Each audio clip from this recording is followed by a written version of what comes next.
Good morning, everyone. Welcome to the special business meeting for the District of Squamish for Tuesday, September 28th.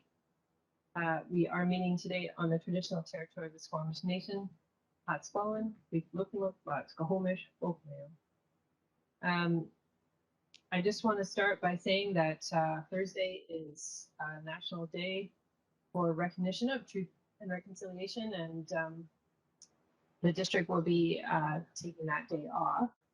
I think it's important for us to take some time that day to learn, to reflect, to remember, and to join in activities that are planned in the community. This is a journey that's never really finished for any of us that are trying to relearn. And so the district has made its commitments to implementing the recommendations from the Truth and Reconciliation Report. We have started with education, making sure that our staff, our council understands the impacts of colonialism on Indigenous people, the tragedy of residential schools, and how that has created intergenerational trauma.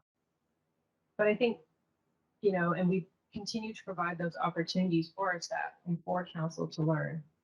We're certainly taking steps to work with the nation in a government-to-government relationship by doing joint planning, joint procurement, joint decision-making, and looking for those opportunities to make amends for the past and look for opportunities to work together to create a brighter future for this valley together. I want to thank all of the Squamish Nation councillors who served on the last council, especially Chris Lewis, Josh Joseph, Deanna Lewis, who met with us on a monthly basis to just build those relationships and build that trust so that we could do the work we needed to do together. And I want to congratulate Joyce Williams and Chief Vic Williams from this valley, who will be representing their people on the new council. So congratulations to all of them. So with that, I would like to have a motion to adopt the amended agenda. Moved by Councillor French, second by Councillor Hertford. Any opposed? Motion carries. Ministerial M192, we are ensuring openness, transparency, accessibility, and accountability at this meeting by the following means. The meeting is being live streamed. A video of this meeting will be available on our website for viewing on an on-demand basis. The meeting is open to the public for electronic participation via WebEx, and limited in-person participation in council chambers is available to observe council meetings. Someone want to move that? Councillor Pettengill, second by Councillor French. Any opposed? Motion carries. Okay, so we have a delegation here today. Mikaila Elder is here with a proclamation request about International Wrongful Conviction Day on October 2nd. So I will open the floor to you. Welcome. Good morning, everyone.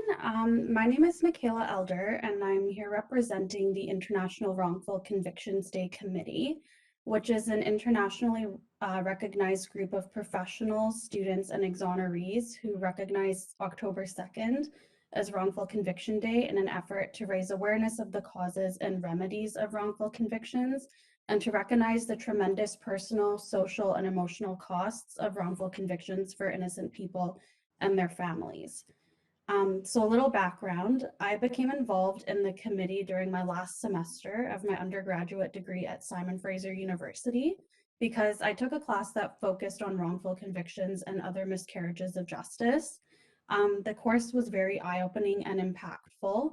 Not only had I ever really not heard about wrongful convictions or the many consequences surrounding this systemic issue, but during the time in my class, we were also honored to have Maria Shepherd come in and speak to her experiences of being wrongfully convicted.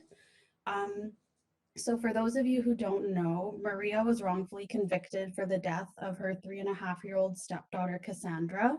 And at the time of her conviction, Maria was only 21 years of age with 2 young children, and she was pregnant with her 3rd child. So the main cause of Maria's wrongful conviction was flawed evidence from the now disgraced Dr. Charles Smith, who at the time was a pediatric forensic pathologist at Toronto's Hospital for Sick Children. And in this case, Smith had stated that Cassandra's autopsy showed that she had passed due to abuse involving a blow to her head, leaving a watch-shaped mark under her scalp. And so, due to the police interview tactics that were used, Maria felt pressured to plead guilty to manslaughter. And in 1992, Maria was sentenced to 2 years less a day and was released on parole in 1993. Maria never lost hope and continued to fight for her innocence. And the Gouge inquiry eventually found that Charles Smith's flaws led to at least 12 wrongful convictions relating to the deaths of children.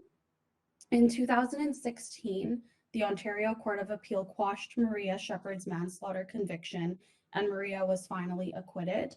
But Maria's battle didn't end there. Since being acquitted, Maria has found that the life of an exoneree is far from perfect. It's hard to find supports in the community when it comes to purchasing a house, finding a job, or upgrading your education and more. And one of the largest impacts of being an exoneree is the stigma behind being wrongfully convicted and being involved in the criminal justice system. So it was that criminology class and Maria's firsthand account that often gave me goosebumps because it was such a horrifying yet rampant issue that exists in criminal justice systems across the world. And oftentimes we are made to believe that justice systems are infallible. However, with issues like tunnel vision, police misconduct, faulty forensics, and the use of jailhouse informants and more, I have learned that the system is far from perfect. I knew I wanted to become involved and help in some way, which is why I joined the International Wrongful Conviction Day Committee. And so Wrongful Conviction Day began as an effort of the Innocence Network, which is an affiliation of organizations dedicated to providing pro bono legal and investigative services to individuals seeking to prove innocence for crimes for which they've been convicted, working to redress the causes of wrongful convictions, and supporting the exonerated after they're freed. And so this year we're celebrating our 8th annual day. I'm honored to be able to speak to this issue with all of you today. It is a cause that myself, amongst many peers, volunteers, professionals, exonerees, and their family and friends are very passionate about. Every little bit counts and makes a difference in my eyes. And with Squamish proclaiming Wrongful Conviction Day, our message can continue to be spread and the voices of exonerees can continue to be heard around the world. So thank you so much for your time and for supporting such an important cause. Thank you so much, Mikaila. Council, any questions or comments? All right. I really appreciate you providing the background and some of the history behind this day. It's so helpful when people come with their proclamations and provide that context.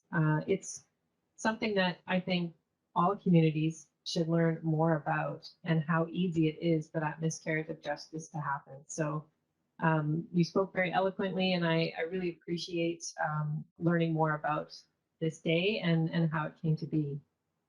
So with that, would someone like to move that the District of Squamish proclaim October 2nd as International Wrongful Conviction Day?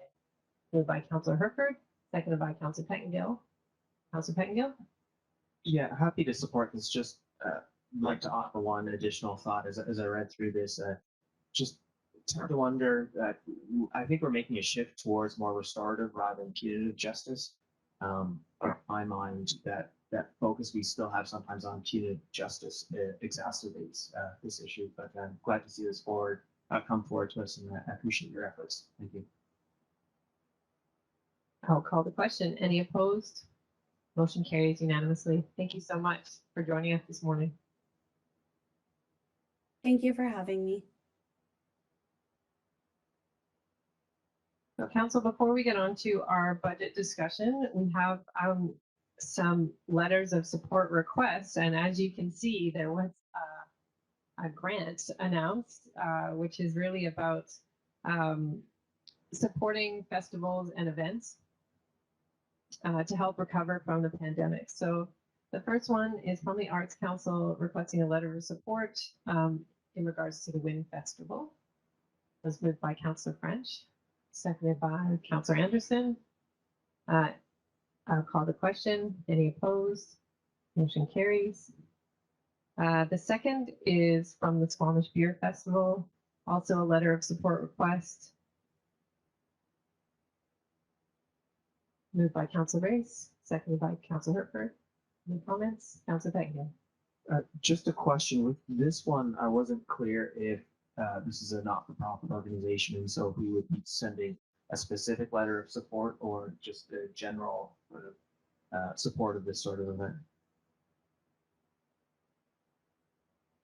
This is a for-profit event, so it would be a general letter of support versus event specific. That was, we did have someone move that and second it. I'll call the question. Any opposed? Motion carries. And finally, the last one has come in for the Squamish Street Market. Also an event that we lost through COVID, not because of not a desire to have it happen, just through public health orders, so that the district of Squamish provide a letter of support to the Squamish Street Market. Councillor French, second by Councillor Anderson. Call the question. Any opposed? Motion carries. We will get those letters off swiftly. Their due date is 2 days from now, I think. All right, so moving on. We're heading into our budget. So first up, item 6.1 is the 2022 to 2026 Squamish-Lillooet Regional District Financial Plan submission for the Aquatic Center.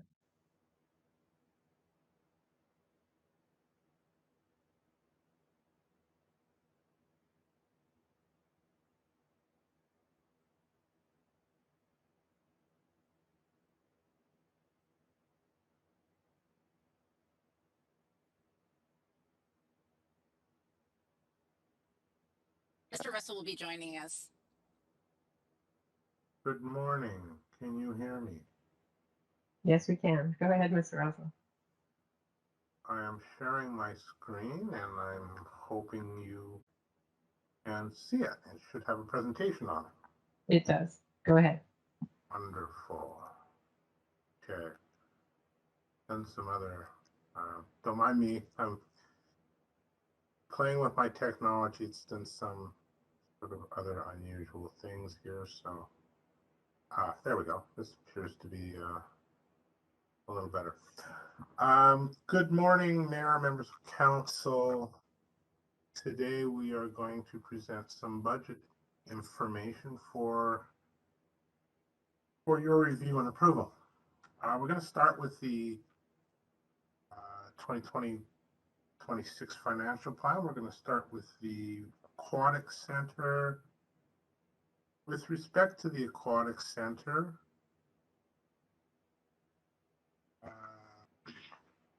what we would like to inform people or remind people, I guess whatever term one wishes to use, is that in this specific facility, the district operates the facility, and the Squamish-Lillooet Regional District, which I refer to in the future as SLRD, funds this funds the operations of the Aquatic Center. The 2022 operating costs are consistent with the operating costs in previous years, and that the only significant change is changes in personnel costs related to contract settlements. We would like to point out that there are a number of capital projects that are being proposed for next year, and that the capital projects are funded by the SLRD, and we receive the money after the completion of the project. And there is a new project that has been added. So the other capital projects that you've seen have been in this plan for a few years. There's a new project that we added. It is the heat plant optimization project, and that is being proposed to tie in with our revitalization program that we're planning at the Brennan Park Recreation Center in 2020, commencing in 2022. And this project will be funded from the accumulated surplus that has been built up for the aquatic center. So those are all the pieces of information I have at this point in time. And I would ask that we, in the report, it requests authorization of council to sign off on the documents and forward them to the Squamish-Lillooet Regional District by the end of October of the current year. So we would request that you approve that. Actually have a specific resolution in front of me.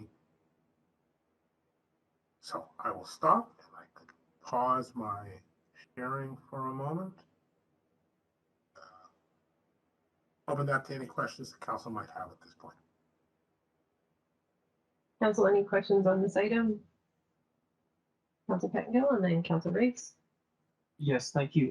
The heat plant optimization, is that in addition to, or is it part of the work? I understand, I believe we have a grant and some district funding to do a broader climate action related retrofits to brown boxes. Is this a piece of that or sort of a separate thing that provides additional opportunities for reductions?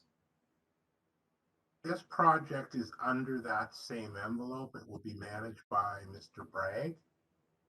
The difference being is that this is not funded by the district. This is going to be funded by the regional, sorry, this is not going to be funded by the district of Squamish. It's going to be funded by the regional district.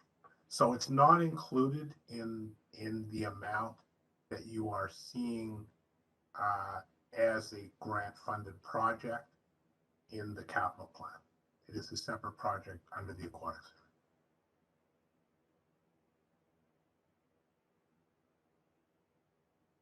Council Race. Thank you. Just 2 points on that. So first of all, we approve this. This comes back to us. Ultimately, the district pays for this in our budget discussions, if I'm not mistaken, which will be funded by taxation. Am I correct in that? Overall, the SLRD budget, yes, we provide this information to the regional district, and the regional district will incorporate that into their budget system and charge the areas of residence. The residents of Area D. Let's get that in the correct direction accordingly. With respect to this project, the heat optimization project, over the years, surpluses within the aquatic center have built up over the years because we've been operating it for quite some time. And that is managed as a separate fund outside of the district's funds. So that $385,000 that we're identifying will not have an impact on taxation because it effectively we're using money that have been previously taxed. Thank you. And just a follow-up, and it's sort of related, but I understand that the initial debt that was used to construct the aquatic center has been repaid over time. And I was wondering, as I was reading this, would that debt have been reflected against our borrowing capacity? Because it's actually not directly District of Squamish debt, but it's regional district debt. And so if it's funded that way, if, for example, $5 million was borrowed to build the pool, does that show or impact our borrowing capacity the same as other debt that we incur? Through the chair, to the best of my understanding, the answer would be no. That would be considered debt of the Squamish-Lillooet Regional District rather than debt of the District of Squamish. So it would impact their borrowing capacity, would not impact ours. Well, it's a greater discussion then, but I mean, we're going through an examination of capital requirements in coming years. And I'll just leave it as an open question whether we want to consider this type of a partnership again for something like a recreation center for future capital issues. if it does not necessarily directly impact our borrowing capacity. So I'll just leave that comment out there. Thank you.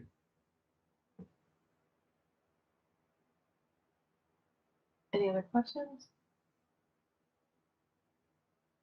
I might just ask a question about why Area D residents only pay for the aquatic center and not more generally the rec center. Does staff know the answer to that, or anyone on council? Ms. Godfrey? Hi, good morning, everyone. It's my understanding that the agreement back in 1992, circa 1992, I believe, there was the building, or the aquatics building, went to referendum and was declined at that time by the district community. So the SLRD went into an agreement with the district to fund the debt, build it, and pay for the operations. So it was only the pool specifically.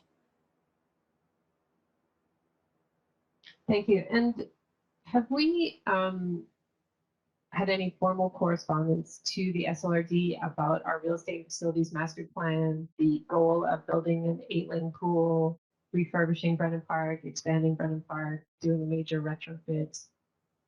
I just feel like we're focused on this aquatics budget, but there's more to it than that. And I just wonder that we've informed the SLRD of that. Yes, go ahead, Ms. Boston. Through the chair, yeah, so that is in the works, and it's a very good question.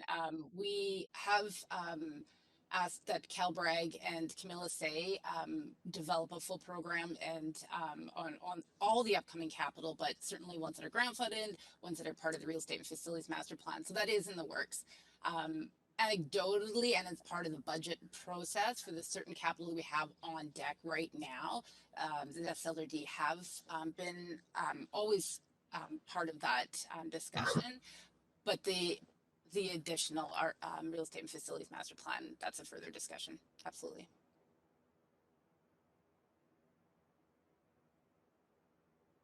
All right, anything else on the aquatic center or the projects for this budget? All right, seeing none, the motion is that council approve the 2022 to 2026 local service area budget requests for submission to the Squamish-Lillooet Regional. Moved by Councilor Hooper, second by Councilor French. Any comments? Call the question. Any opposed? Motion carries. Thank you. Okay, so moving right along, currently ahead of schedule, to the 2022 to 2026 financial plan review for our utility funds. Back to you, Mr. Russell. Okay. Here we are. Going to share my screen again. And this time on my screen, hopefully you are seeing a slide which introduces you to the 2022 through 2026 financial plan utility funds workshop. Okay. Hearing no boos or hisses, I will assume that you can actually see that, and we will step into the presentation. The goals of today's presentation will be to review and provide input into the draft utility budget for 2022 through 2026. In this presentation, we will discuss the utility projects, utility operations, and service level changes that are proposed. If these items are accepted, we will include them in the 22 through 26 financial plan, which will be presented later this year. And we are also seeking direction on utility rates and fees for 2022.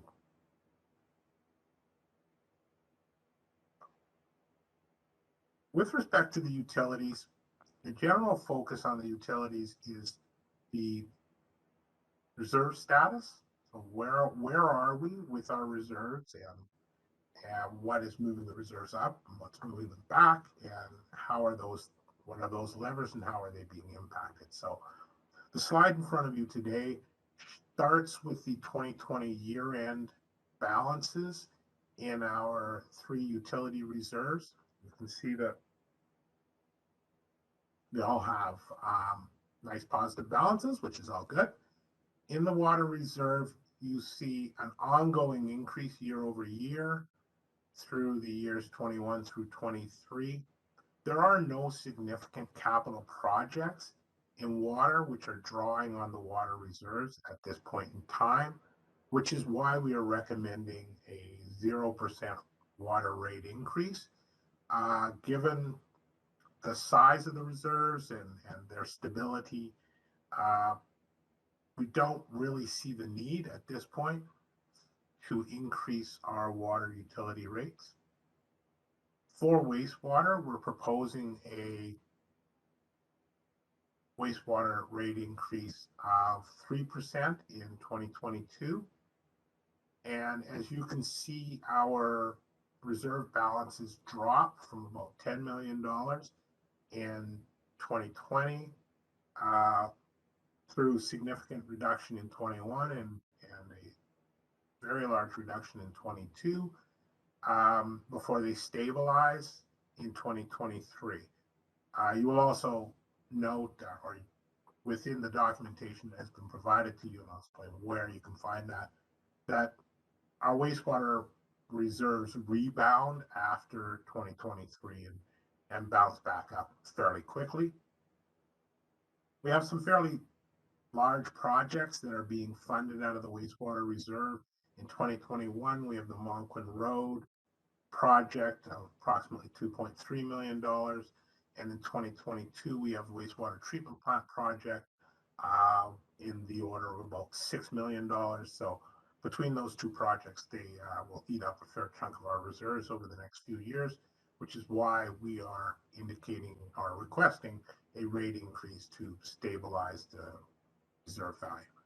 For the solid waste reserve, as outlined in 2020 and the 2021 budget deliberations, we were going to go into a deficit position in our funding model for the years 21 through 23, and then we would stabilize in 24 and be in a positive space from there forward. That was to cover off the additional costs associated with financing the vertical wall. And so again, the reserve balance in 2020 was about $2 million. It's going to drop to about $1 million in 2023 and then rebound as we move forward. So at this point, I just wanted to highlight our reserve balances and give council a general lay of the land of where we are. And I'm going to stop at this point because my slide presentation requests me to stop and ask questions. So I can pause here and ask questions if that is the will of the chair, or we can continue through the presentation and ask questions at the end. So if you provide direction at this point, I'd appreciate that. I know I have a question, so I think we'll have a few questions. Okay, so I'm going to look for that button that allows me to. Thank you. So at the bottom of some of these schedules, there's transfers to own and other funds. And there's a line item to accumulated surplus and provisions. And the second line item to reserve funds. In this case, I'm looking at the wastewater fund sewer. So I was just wondering about the difference between those two reserves. And you have to forgive me, I think I'm starting to have kind of a Pavlovian response when I see the words accumulated surplus. And I start salivating a little bit, thinking that it's maybe money is available. But I'm wondering, is this a different accumulated surplus from the ones we deal with in our general operating fund, which is now going into the community reserve? Or is this a different one for different purposes, and how are these different from the general reserve fund that each of these separate utilities has? Through the mayor, each of the each of the utility funds has its own accumulated surplus and its own capital reserve fund. We are in the process, as we had outlined last year, with the creation of the general reserve and operating reserve, general reserve in the general fund. We're in the process of reviewing our accumulated surpluses, and basically what our goal will be over time is to move the amounts, the unused amounts from accumulated surplus into our capital reserves. So if your question is how the two play, well, if we have identified, we're using accumulated surplus currently to manage working capital requirements and to offset potential prepayment of capital expenditures. So when we have internal borrowing to fund capital projects, we will want to have money in our accumulated surplus to back that up. So when we have projects that go over multiple years, we have to manage the cash flow internally. So we're looking to our working capital to manage that. The working capital will be held within the accumulated surplus account. The amounts that are in the capital reserve account in general will be available to be used for future capital expenditures. So for example, when we pay for a capital project, we will be drawing down the capital reserve as opposed to the accumulated surplus. Hope that answers your question. If I can just follow up on that, but so I take it that our policy is never to touch the capital reserves for working capital requirements, prepayments and payments before funding and so forth. So we treat the capital reserves as kind of a special animal compared to the accumulated surplus reserve. Through the chair, that is our intent. Basically, capital reserve is there to pay for future capital construction. So our capital investment. So what we're attempting to do is use the capital reserve to pay for something rather than borrowing, and we would use the accumulated surplus if we were borrowing money and if the project were to run over multiple years in such a way that we will be able to fund the cost of the ongoing cost of paying for construction prior to receiving the money back from MFA, our funding association or mechanism, I guess. Does that answer your question, Councilor? I think so. I guess the difficulty I was having, maybe I'm still having a little bit of it, is just really it's just two different names for almost the same purpose. In most of the cases, I would guess that it's going towards a capital project ultimately. There might be some cases, so like in the operating budget, for example, where we're funding operating expenses prior to taxation revenue coming in, things like that. That's just sort of a working capital, what I think of as a working capital requirement, sort of, or short-term borrowing requirement. And I guess I was just curious why it has to be distinct as opposed to being just one pot of money that we use for separate purposes. So either way, I think it ends up in the same place. But I was just curious. But in any event, what we're saying is that when we talk about accumulated surplus here, it's for that particular utility. It doesn't get tossed into the other accumulated surplus, which is in the operating budget. Through the mayor, that is correct. I see that Ms. Boxrood wanted to add a comment here, so. Through the mayor, no, I was actually just going to clarify that that's exactly right. So each utility fund holds its own capital reserves and accumulated surplus. The difference between the two is a capital reserve is established by law for particular reasons, whereas accumulated surplus is used for working capital. And what we're hoping to establish under the general fund going forward, and to some degree the utility funds as well, is to really take a look, a deeper dive into the accumulated surplus that has not been allocated to a provision or a reserve, and to look at how much we can then utilize for working capital and build a threshold around that.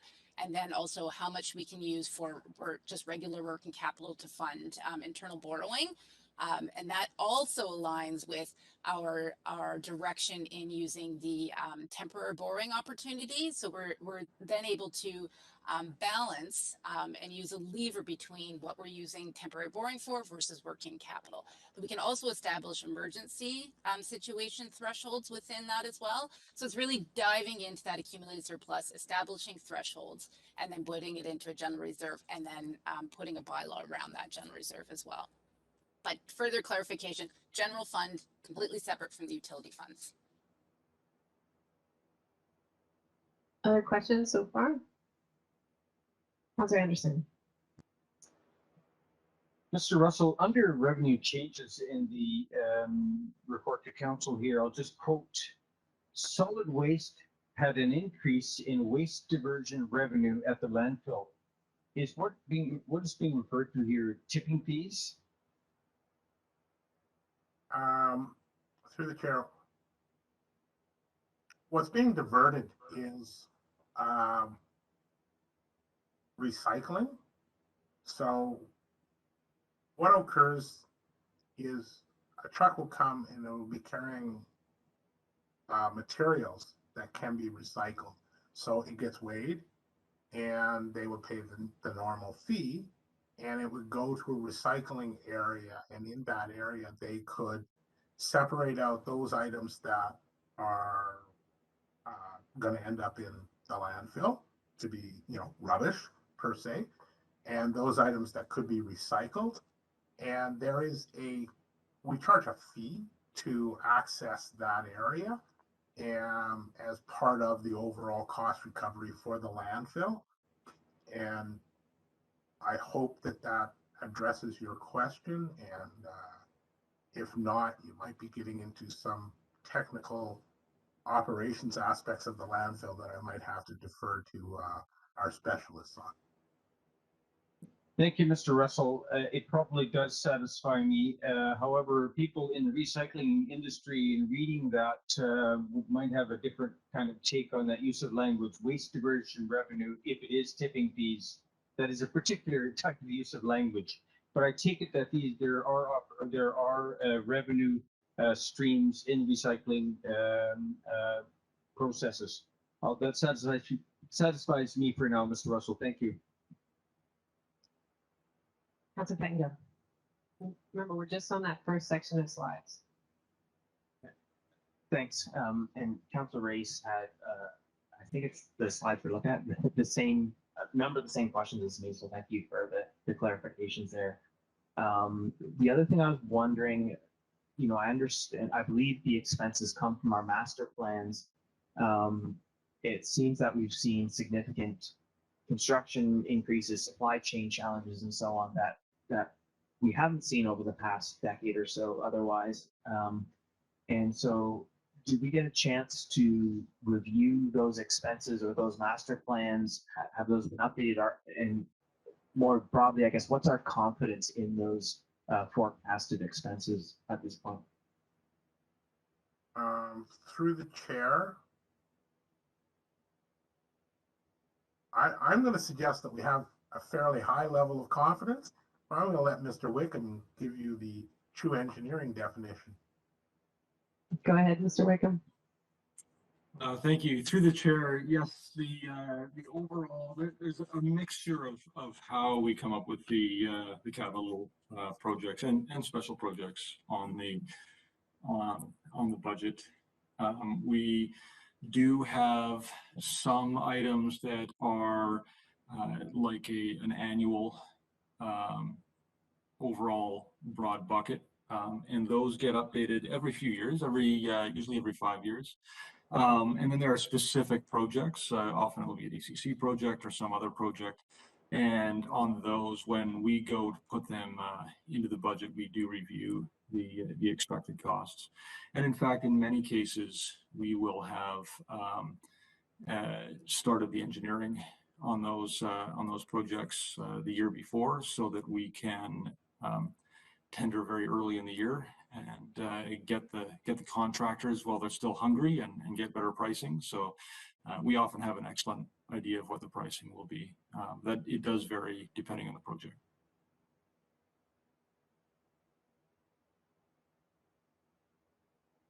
When I look at the declining reserve for wastewater, Mr. Russell, when you put that in the context of our 10-year capital plan, are we looking at rate increases for wastewater in the coming years, given the reserve gets so low, or is this just because of the wastewater treatment plant expansion and without raising rates considerably in the subsequent years, it will come back to a level that is more comfortable?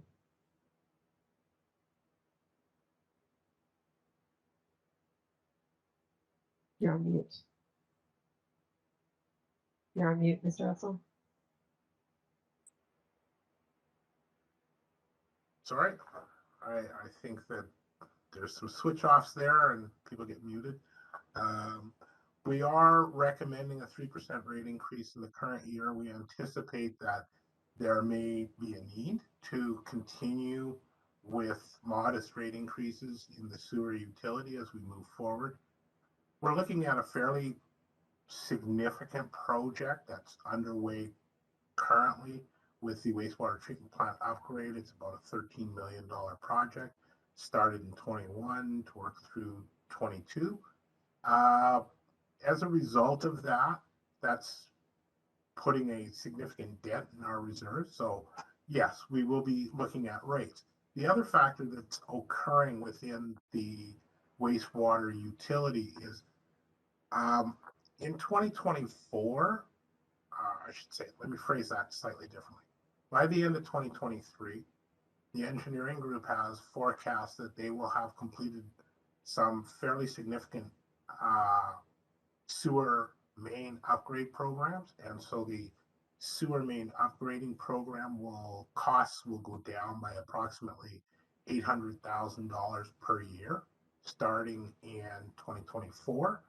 And so that additional revenue will go into our reserves. So we anticipate that this is a kind of, we're hitting the bottom of the trough, so to speak, and we're going to have a fairly significant bounce back starting in 2024 and onwards, because the capital construction that is being planned in the future is going to go down. And so we'll be able to increase our contribution to reserves to rebuild the wastewater treatment plant reserve, or wastewater reserve, I should say. I hope that addresses your question. Thank you. All right, why don't we move on with the rest of the slide?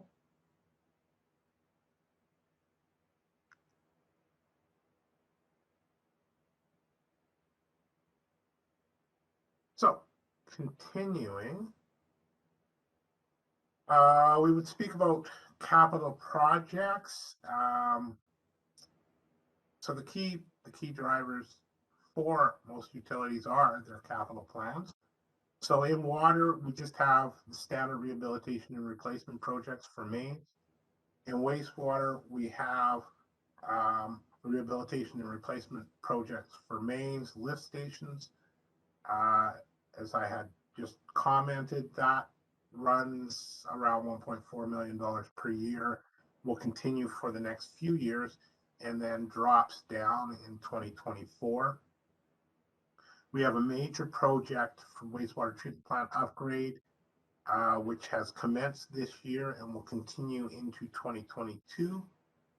And in solid waste, now that we have installed the gas flare system, we need to build horizontal expansions onto the system periodically. They're recommended every 2 years or so.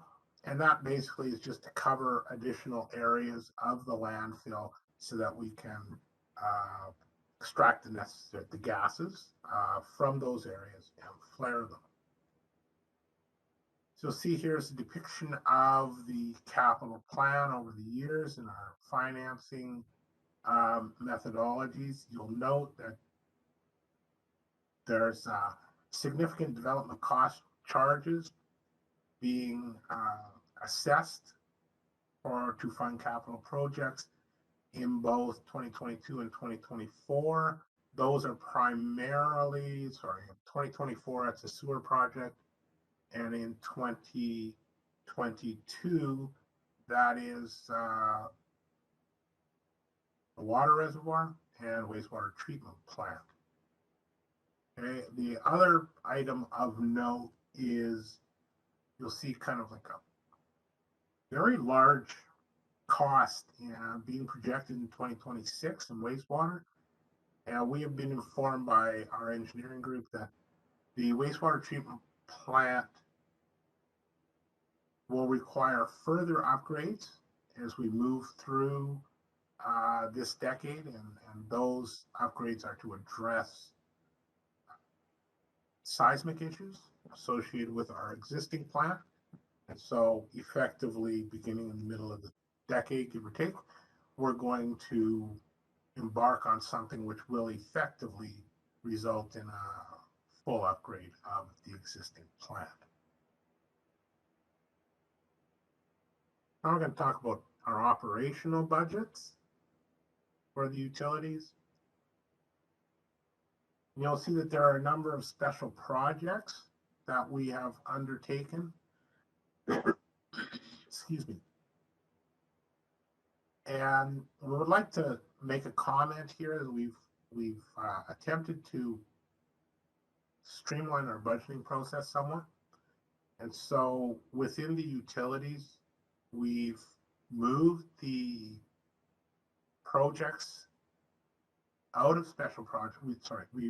We've moved the special projects that are in public works into the operating budgets of the water and wastewater utilities, as they are more of a more maintenance related aspect than a true special project.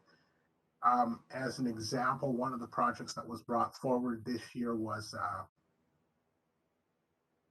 sewer line cleaning project. And that will be ongoing for the next 5+ years. Well, if you have a project that relates to sewer line cleaning and it's going to take 5 years to go through all the lines, that's kind of a change in how our business operates from an operations and maintenance standpoint. That's much less a special project per se.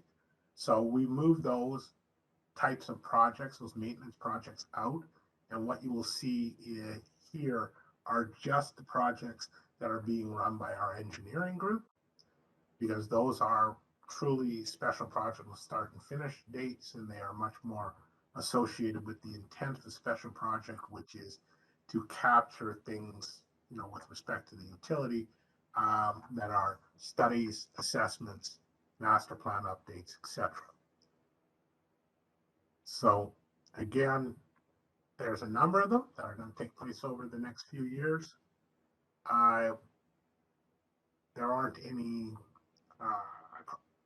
sorry, I will let council ask questions as they see fit when we finish this portion of the presentation, if they have questions on any of those specific projects. With respect to service level changes for 2022, there are 3, and there's one in each of the utilities, and I apologize for this commentary on the last one. Queensway Force Main is not a water fund. That should actually read wastewater, and I think that's an error, so I apologize. In the solid waste utility, we're looking at glass recycling depot. Solid waste utility has noted that glass contamination within the recycling bins is a significant problem. So this is something that they're hoping to do to address that situation. Within the water utility, we're looking at increasing the utility technician from part-time to full-time. And that's being done in preparation for the fact that 2023, we're going to bring in metered water revenues for ICI, which is institutional, commercial, and industrial users. And we anticipate that the requirements of support, both for education and other technical requirements of metering, will mean that that position needs to move to full time. And lastly, we have a situation within the wastewater utility where we have gas buildup within a force main, and we need to add additional chemicals to control that gas buildup. So those are the service level changes that are being proposed for 2022. So overall, our utility budgets, operating budgets overall, in water, we were contributing $360,000 roughly to reserves in 2021. Through changes in expenses and changes in rates, we anticipate that we will be able to add $500,000 to our reserve contribution. So it's going to be somewhere in the nature of $900,000 in the future. For wastewater, we were fairly limited reserve contribution in 2021.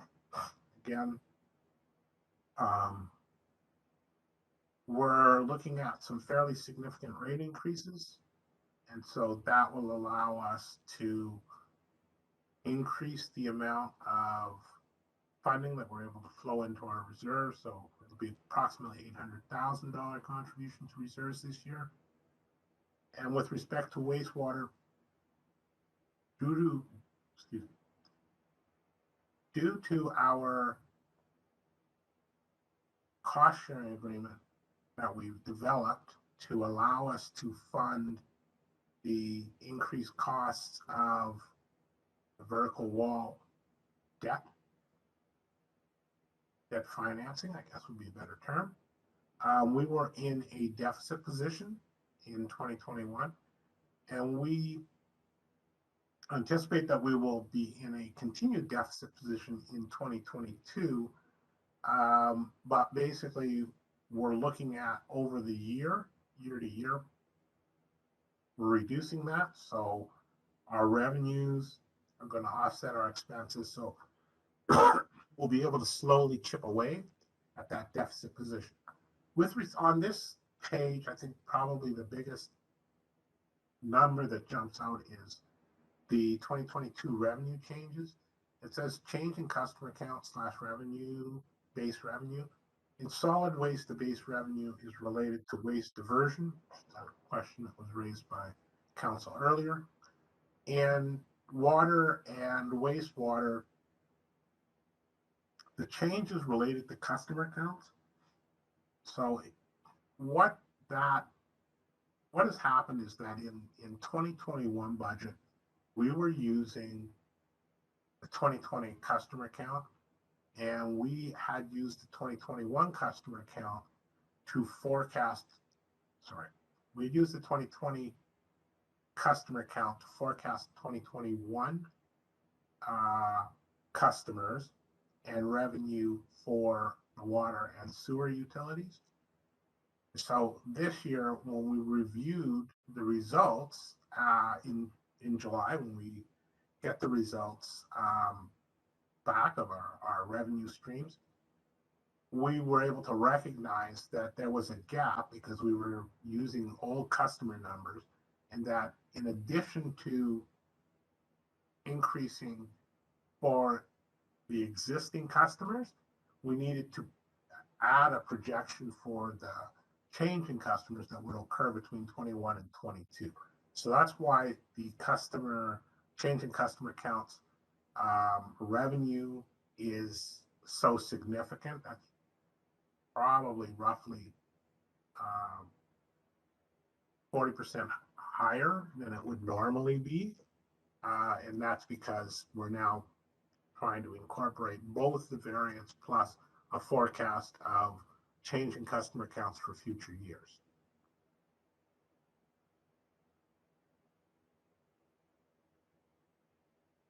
So that being said, our proposed changes in utility rates for a small garbage tow, it will be 5%. And when we round these numbers off to the nearest $5, they go up slightly from that. You'll see that medium garbage tow is 5.8 or $365, an increase of $20 year to year. A large garbage tow shows an increase of $30 year to year, and that equals 5.6%. For sewer, we're looking at a $20 rate increase from $5.95 to $6.15, and that equals a 3.4% rate increase. And we're not recommending any rate increase for water.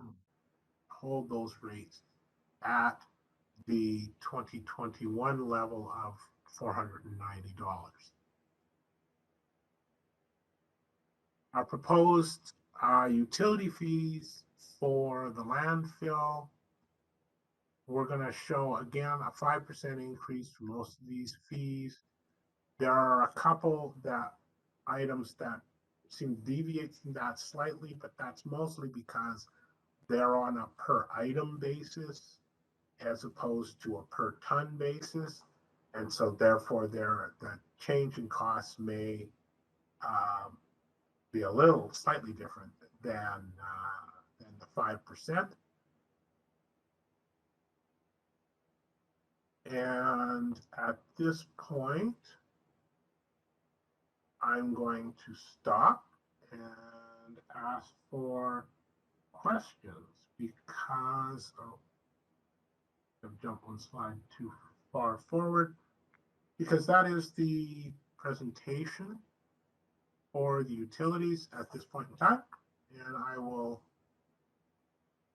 pause and await questions from council. Councilor Reese. Thank you. Thank you. I was going back to the comment you made with respect to the sewer cleaning project, which is a 5-year project. Does that happen, in other words, in year 6, do we start again, or is there a significant gap in time before we embark in this again? Or is it a constantly occurring project? My understanding is that the program that was being presented by Public Works Department would start in 22 and continue through 26. My understanding is that it may then be extended beyond that. So potentially could go to 27. For sewer line cleaning of that nature, it's done on a cyclical basis. So realistically, you're going to keep going. You're always going to need to be doing some cleaning of your sewer mains on a periodic basis. So maybe you could extend that time frame a little bit, but I don't think that it's something that would necessarily go away completely after 5 years. And I missed your comment. So are you treating that now as capital or operating? We're treating that as an operating expense. Okay. Because this was going to be submitted as an operating project. And we're looking at that and we're going, this really should just be considered part of the general operations of the wastewater utility. Didn't appear to us if it's going to continue on for 6+ years. We're not sure that that's really any different than a lot of other things that they do within the maintenance functions of the utility. No. Sorry. I would agree with that. And I just missed your comment on that. That's why I asked the question. Thank you. Yeah, I'm going to go around the table. So I'll start with Anderson and then we'll move right. Thank you. Mr. Russell, under the special operating projects under solid waste, reference number 43, zero waste strategy review. Will we receive a fuller project description for this item, or have we already? I'm particularly interested in this, whether the scope will be extend beyond the curbside collection program to encompass, for example, construction and demolition waste streams. I see that in year 2023, a curbside collection analysis is proposed. I'm interested in the relationship between those two projects and a fuller description of the zero waste strategy review. Through the chair, I would like to apologize on behalf of myself, not the rest of the finance department. I think that this was an oops on my behalf. We have descriptions and justifications for all of our projects, and it appears that was not included in the documentation that was provided to council. So we will provide council with that documentation that associates these project pages. So in addition to the projects, you should also be receiving a package which has descriptions and justifications. So my apologies for that oversight, and we will get that to you as quickly as possible. With respect to the specific project itself, I see that there are some people online from solid waste who would be able to answer that question. Thank you. If it's convenient at this time, I'd be pleased to hear more. Who wants to answer this? Is this Ms. White or Mr. Wickham? Ms. White, can you? Yeah. You're I'm happy to jump in. So in 2022, so the zero waste strategy through the OCP, the OCP says that we will be reviewing and updating the zero waste strategy on a regular basis. And so that is the intent of 2022, is really to update it to reflect new best practices, industry standards, align it with all the different targets and goals that the district has since adopted through climate change and the council's strategic action plan. And also just kind of assess what has been accomplished, where are we in it kind of assessment, and then amend it to kind of bring it to be more innovative and just kind of drive the dial, I guess, move the dial. So that is really the focus of the zero waste strategy review. And then 2022 is what Councillor Anderson was referring to, is we will be looking at the curbside collection and our diversion and wildlife and kind of our whole system. That's a system review. So there's there will be a little bit of overlap, but they actually are intended to be two separate projects. Are there any other questions about that? Just for clarity, that's 2023, the system review happens. Thank you. If I may, Mayor Elliott, Ms. White, does the OCP policy or your intention with the zero waste strategy review encompass more than the curbside recycling program I previously referred to, for example, construction and demolition waste? If you may be able to address the scope of that zero waste strategy review. Sorry, so two types of waste streams. Sorry, just to ensure I understand. So you're asking whether the zero waste strategy review will be talking about industrial waste and other streams? Yes, if you like, if we can consider construction and demolition waste as industrial waste, yes. Definitely. So the current zero waste strategy actually says we will require source separation at ICI sites, which is kind of all the work that our sustainability coordinator has been working on, as well as tied in with the deconstruction and demolition bylaw. So that whole package is going to be assessed and kind of tied together, just because I feel like we have a lot of moving parts and we need to bring it together, review it, and update it. If I may, Mayor Elliott, I wonder whether I could ask if there would be outside consultant resources applied to that project. I asked because during our recent presentation on the curbside recycling program, it seems that there should be lots to learn from elsewhere. We share problems with other jurisdictions. Thank you.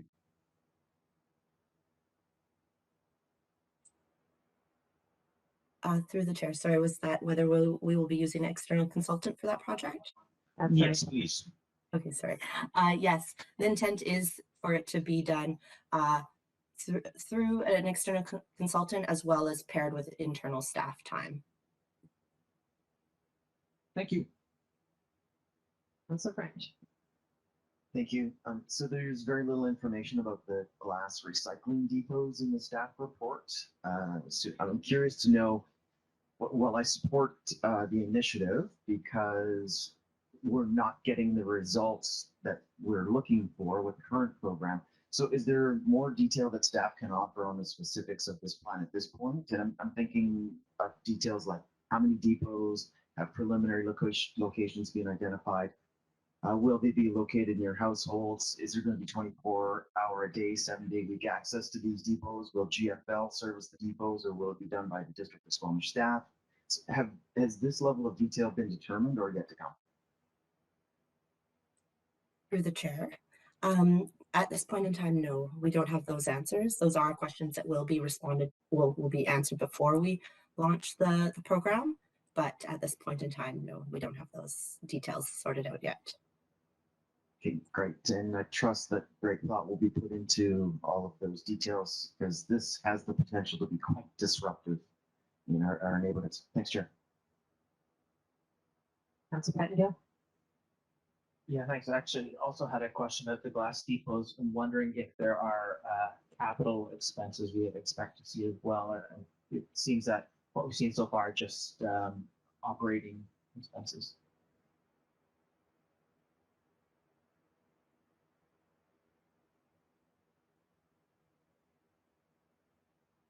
Sorry, I was trying to find my unmute button. Through the chair. So the $17,000 is capital plus operations at this point in time. So far, the glass program has been framed as a pilot, largely due to some of the issues that were just raised by the previous counselor. So we just right now the 17,000 is encompassing the whole project.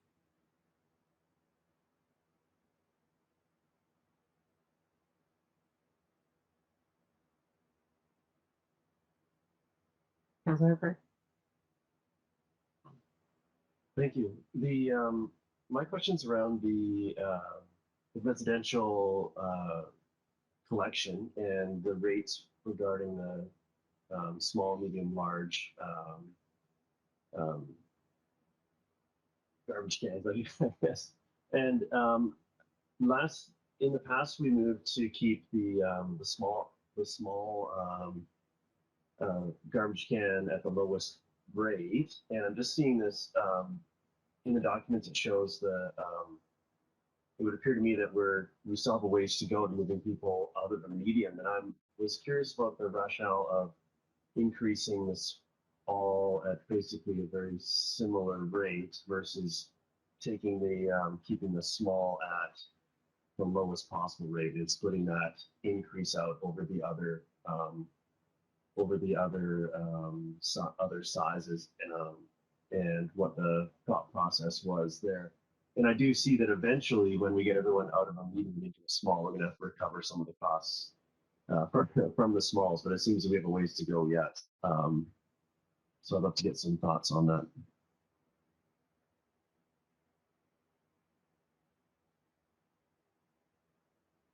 Through the mayor. The reason that we recommended a across-the-board rate increase to our solid waste group is because we have a deficit related to capital financing for the cost of the vertical wall and the land in the solid waste utility. And we need to increase our rates over time to be able to dig ourselves out of the hole, so to speak, a little bit. We presented a plan last year which outlined a methodology that would allow us to remove that temporary deficit over the next 3 or 4 years. And to do so would require a steady rate increase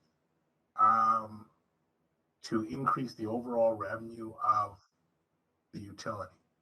That being said, all of our customers, regardless,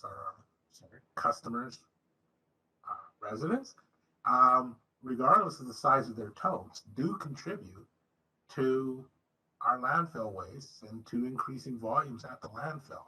We thought that it would be reasonable that they all contribute to the cost of the landfill. And this 5% rate increase is being driven pretty much solely on the basis of the increased financing costs associated with the landfill.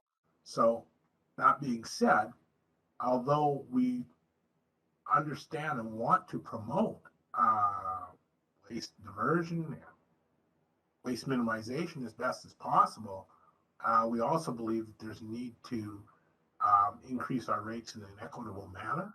Last year, our rate increase was 17%, I believe, and owners of small totes were that was not imposed on owners of small totes whatsoever.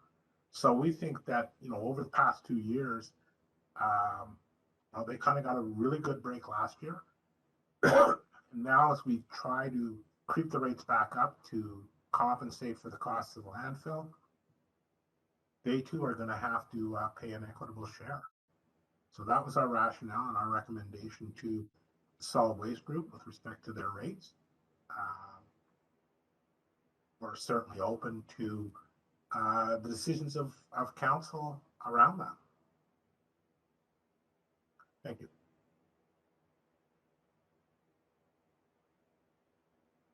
Your point was, why not spread the $5 to the large and the medium each to make up the 10? Well, it wouldn't even need to be that. That's the general concept, given that we've got the revenue from the smalls is 351,000 projected, and we've got 1.6 million coming from the mediums. I'm sure we can keep the smalls at the same rate, and it'd be a much less percentage increase to recover the projected increase, the $40,000-ish increase we're looking for out of the smalls. But I do recognize at some point, if we did have everyone just switch to the smalls overnight, that would be a problem, and we would need to start maybe not offering the different sizes and just treat it as one. But right now, I would like to continue pressure and incentive to keep people moving towards the small. And I think there's a ways to go. And I think that we do have with a smaller percentage increase in the medium size, we shouldn't have a problem achieving the revenue. And in the largest, obviously we can hit them too, but there's just not that much there. It's that 1.6 sort of number in the medium that jumps out at me. But I don't know if this is the place to push that further, or if there's a deeper discussion coming on these later. I'll leave that to the chair to decide. All right, we can come back to it. I've got a few questions of my own. Councilor Race, do you have more questions? All right. When I was reading the report, Mr. Russell, there was a new table that caught my eye. I think it is on page 23. It talks about 2022 utility customer rate and revenue estimates. And so I think what I'm seeing is our existing number of customers in each of the areas, and then what our estimated growth is in terms of new revenue. But then there's a number called customer count change.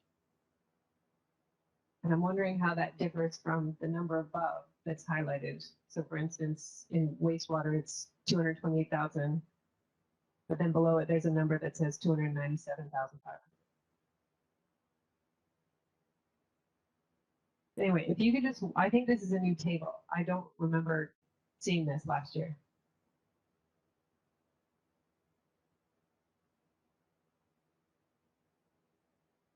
You have to unmute though, because I'm really interested.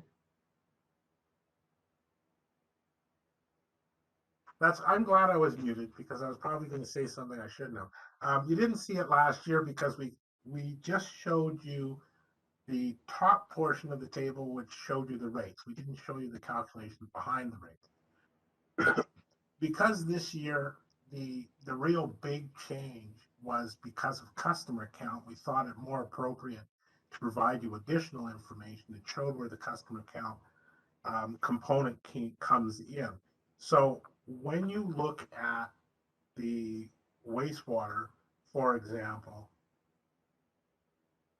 the combination, the overall increase in rates for wastewater is comprised of one, the variance year to year, and two, the customer count change. The customer count change of says 297,000.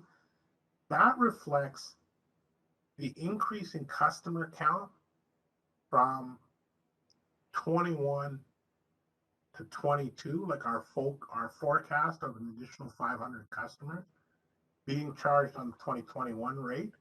So we're saying we should make an extra $300,000 that wasn't in the budget previously because we anticipate that our number of customers are going to go up.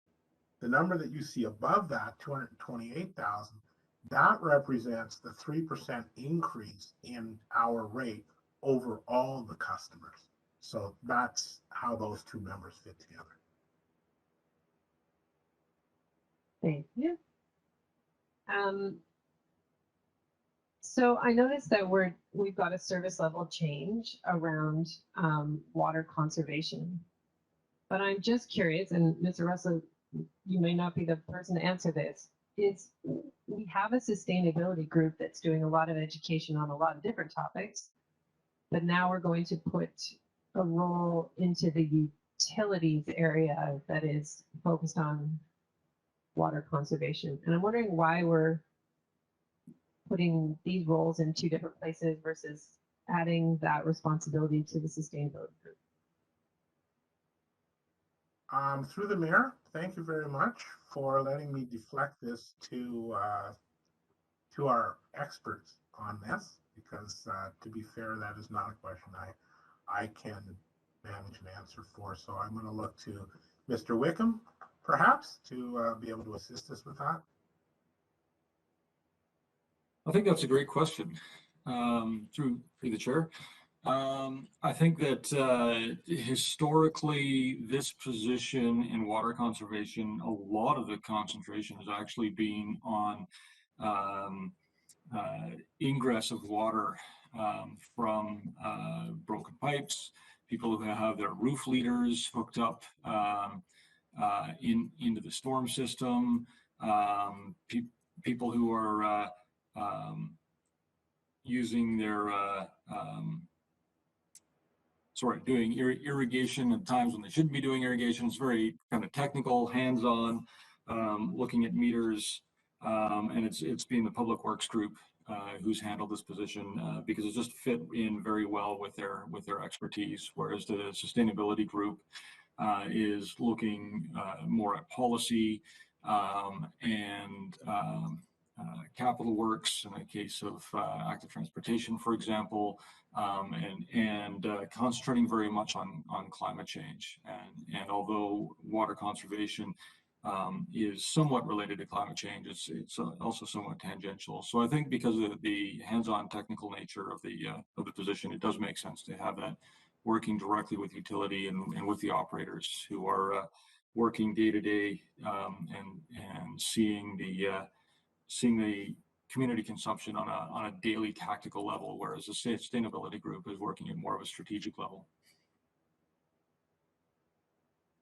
But will we see more education generally, Mr. Wickham, from this person for the residential side as well? Because we are a community that wastes water generally.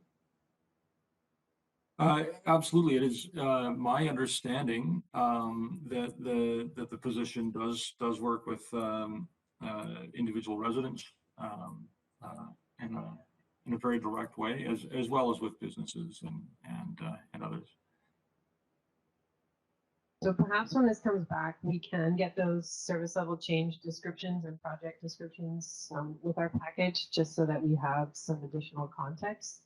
But I'm just trying to sort out in my mind how all these groups start to work together, and that we don't have, we need to educate people about recycling contamination and zero waste and climate change and water conservation. So in my mind, I'm just trying to figure out how do all these pieces become coordinated? Some of them are linked. A lot of them are linked. And so I just would like to see those descriptions of these service level changes so that I can understand if we're taking the most strategic step at this point in time. But I appreciate the clarity.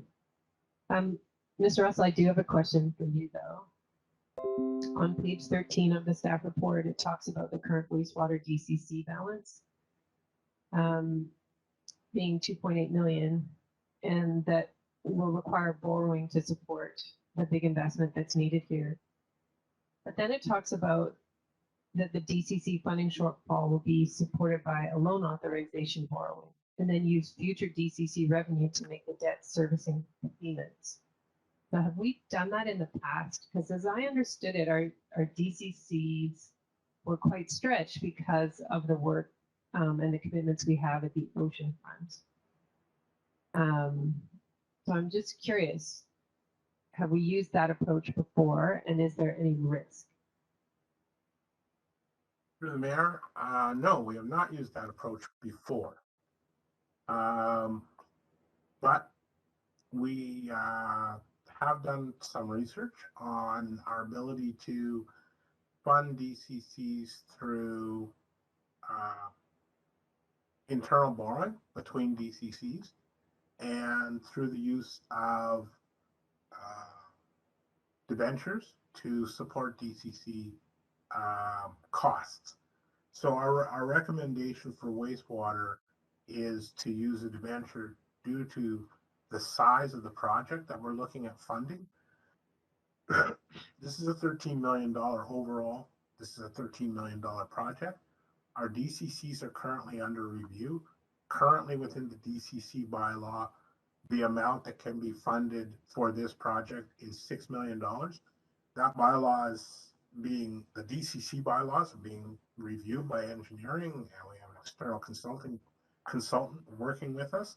That work is ongoing, as you are aware, based on the presentation by Urban Systems a few weeks ago. We anticipate that number is going to increase, so it could go as large as 10 million or possibly higher of the total project cost. And we don't think that it would be prudent. When you speak about risk, we don't think it would be prudent for us to try to share a $10 million DCC expenditure across the various DCC buckets. We have, I don't know the exact number, but I believe it's in the $24 million range of total DCCs today across all the various groupings. About $3 million, as says here, is in sewer. So the idea of maybe sharing $3 million of a $6 million total across the other DCC areas, which have a total of $20 million plus, is reasonable. But to suggest that if we had a shortfall of maybe $7 million on the wastewater side, we don't think that that's prudent to try to share that amongst the DCC area. So we would recommend that it be financed through a debenture, and the debenture be repaid using DCC, annual DCC revenue that we receive from developers. So that is the basis of our recommendation. Does it contain some risk? Yes, it does contain some risk. Because if development were to grind to a halt, which God forbid, but it may, then the utility would be left on the hook to repay the remainder of that debenture if we could not, cash money left on the hook to repay the remainder of that debenture. The actual amounts on our books would still be shown as a requirement, payment requirement of the DCC fund, but from a cash flow perspective, we would have to cover those costs internally within the utility. So yes, there is some risk, but we We believe that the project needs to proceed at this point in time, and our choices would be to fund the project ourselves through reserves and debentures, or fund the project ourselves through reserves and debentures supported by the DCC process. We think because a significant portion of the costs of this project are associated with growth, that we should support the debenture through the DCC process. And we're going to put that forward in that manner. That answers your question. I'm going to mute myself for a moment. Thank you. I just have a follow-up and then I'll go to Council Race. Okay, so obviously this is a project that we need to do, and we're basically rebuilding our wastewater treatment plant over time to keep up with growth. But I see that our reserves are going to go down quite low over the next few years, and then we'll have to build them back up. And then we're going to fund this project through DCC's repaying debt. So if we did have an emergency repair that happened for the wastewater treatment plant recently, so what do we do if we have another emergency repair? Like, do you feel like council is covering its bases here with a low reserve and then some risk in saying, well, we anticipate development to continue, so we believe that development can pay back the debt? Through the mayor, to answer your question, yeah, administration's reasonably comfortable.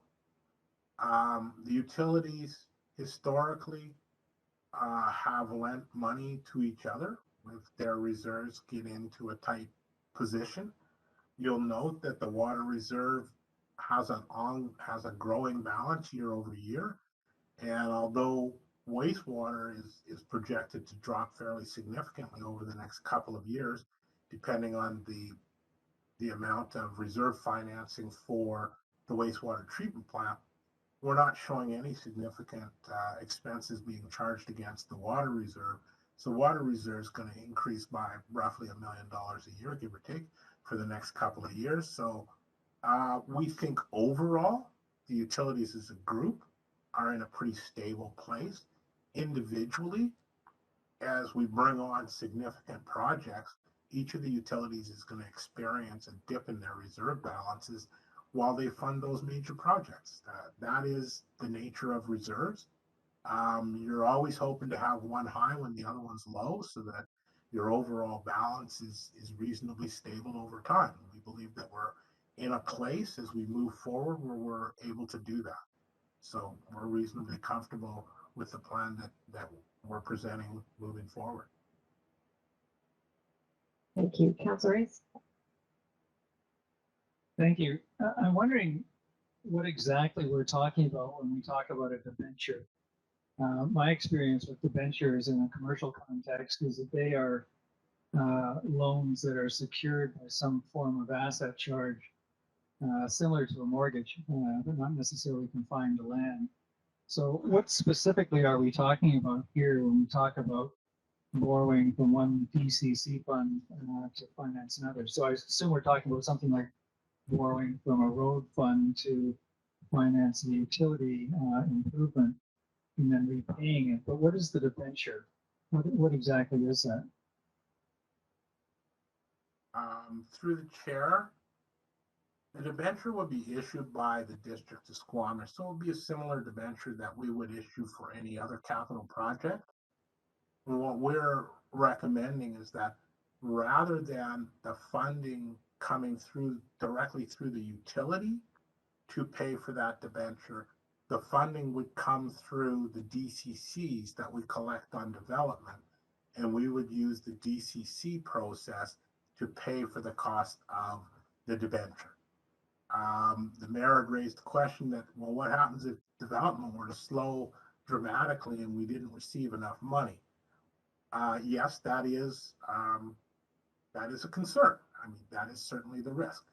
And if that were to happen, then we would, on a cash basis, we would have to cover the cost of those debenture payments from the utility.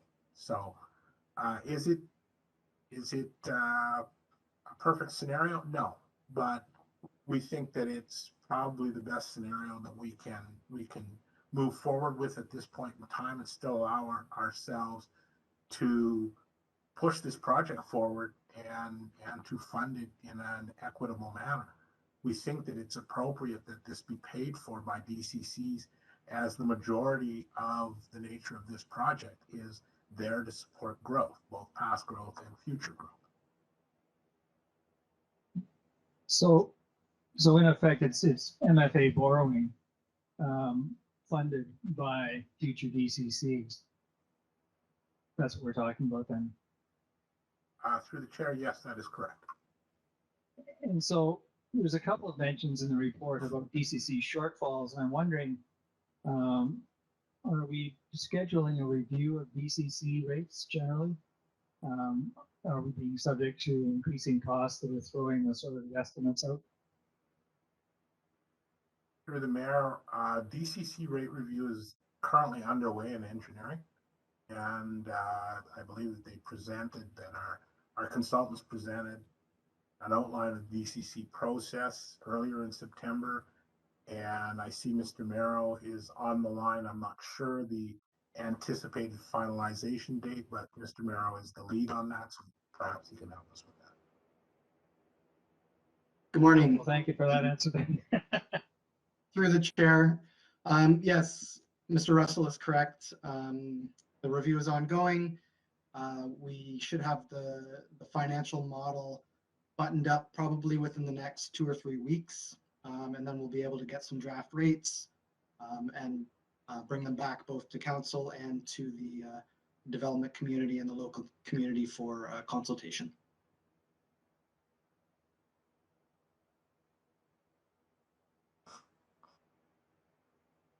I have a question for engineering about why we have a hydrogen sulfide gas issue in just one area versus more widely, and what causes that, and what do we mean by chemicals, and where do those chemicals go?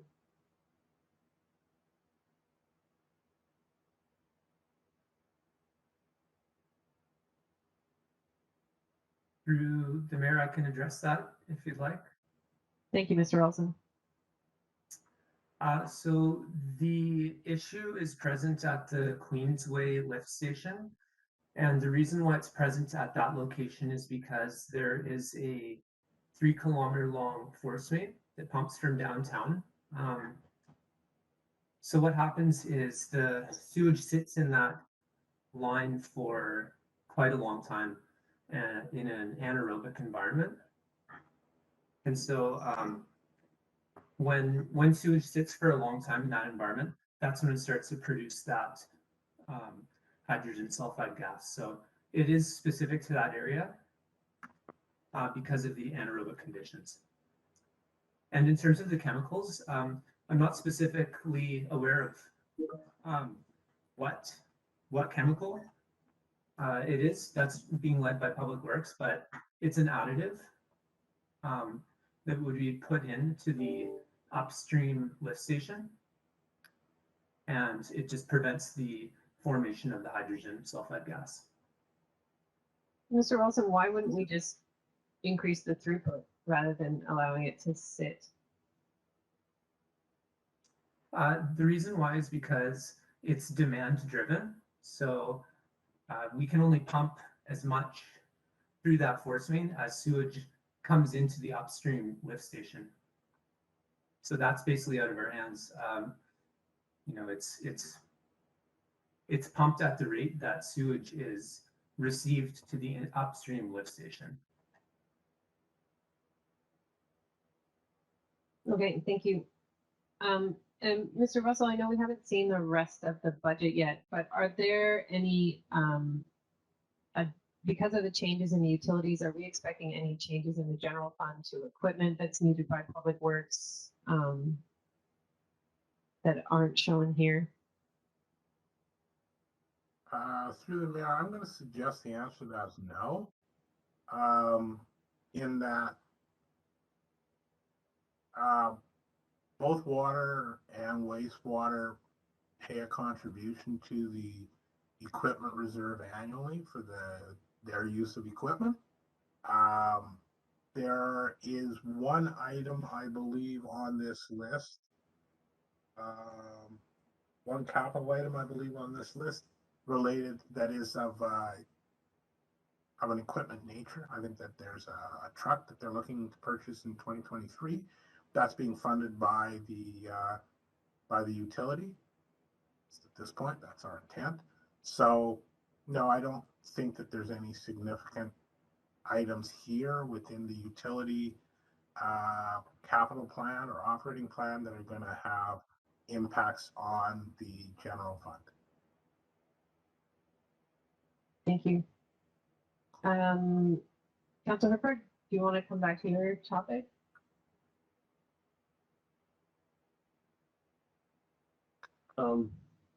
Thank you. I guess through this process, it feels like this is our last chance to look at that. I'm going back to the.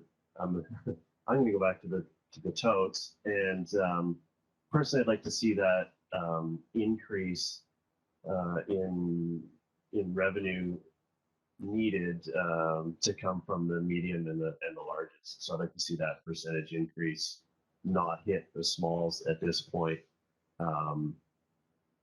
To further motivate people to move to the smalls. And I know that down the line that we will need to increase the smalls to catch up. But right now, if we can move everyone to have a smaller tote, then we're going to have less into the landfill, and thus it's beneficial as far as pushing out when we really need things to be operational and just a general trend towards higher diversion rates. So I think it's worth motivating further at this point, and I'd like to see this come back with a 0% increase in the smalls, and that needed revenue to come from the other split out over the other two.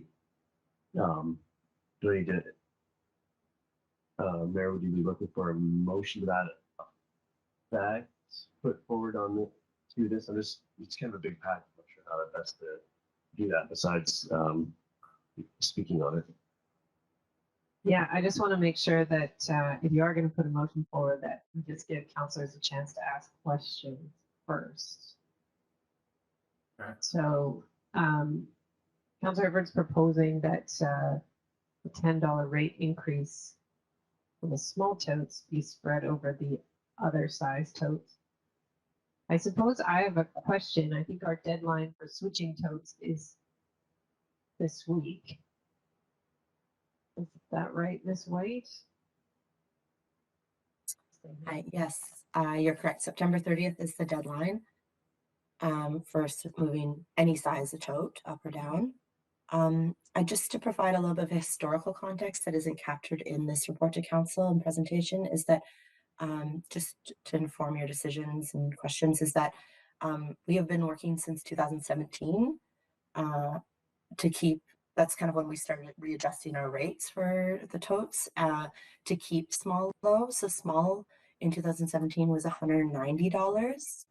And since over those years, so it's 5 years, it's only increased $20. Whereas the other totes, so in 2017 were $263, so almost like $80 difference and $170 difference for the large over those 5 years. So that's just to show the over 5 years we've been working really hard to keep small tote rates around $200. Do we know how many requests came in? Because when we kept the rates low last year, we had a huge amount of requests come in after the fact. So I have two questions. Do we know how many requests have come in so far? And also, was our revenue negatively impacted by all those hundreds of people switching to a small tote last year? I can answer half that question, and then maybe Roland can answer the other half. I can, we did do a push in early 2021 to kind of move everyone to small, and I believe there was a presentation to council at that point in time. And we saw, I believe it was over 400 people move to small totes. That was not our annual kind of change your tote exchange that we do. It was kind of an extra activity or project. And so I can't actually speak to the revenue side of things. Maybe Roland, if you would be able to answer that part. Yes, I can. We showed a revenue shortfall over our original projection. Keeping in mind this was a projection, not the budgeted value in 2021. So last year when council made the decision to hold the price on the small tow, we acknowledged that our estimate at that point, I believe, we provided to council was about $40,000 potential shortfall. That was low. Our actual shortfall turned out to be probably closer to around $75,000 to $80,000 as a result of reduced revenue between medium totes and small totes. So yes, the program was effective. It did show a small reduction in revenue on an overall basis for the utility. We've taken that into consideration. We're looking at the new numbers for various tote sizes. We're anticipating in our 2022 revenue projection for the solid waste utility that there will be a continuing uptake in small totes as compared to medium totes. So we've built that into our estimated projection. That's part of the reason that revenues aren't going to increase to the same level or degree that we would otherwise have expected. So yeah, we're working with these numbers. If it is the will of council to hold the line on small totes for another year, then we would adjust the revenue stream on the small totes.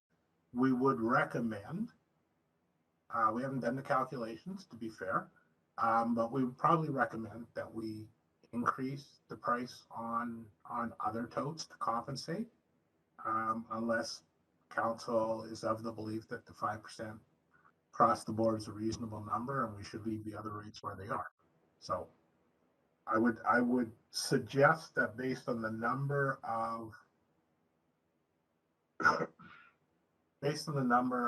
customer count, the reduction of $10 for the roughly just under 2,000 customers that we have with small totes is going to be about a $20,000 hit year to year. So you can either ask us to adjust the other rates to compensate, or just have our overall reduction in revenue by roughly $20,000.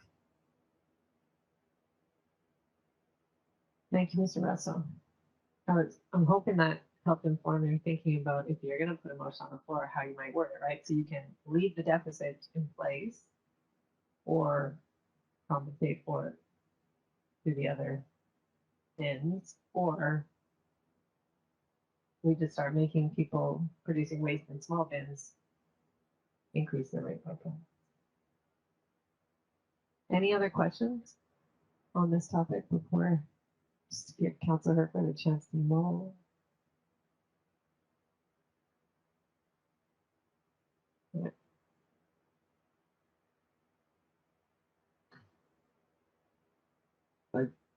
I still think that that we have more work to do to move people to the smaller totes, and I'd like to see that happen sooner rather than later. It is a bit of a challenge with the closing time for our request to a smaller tote fast approaching.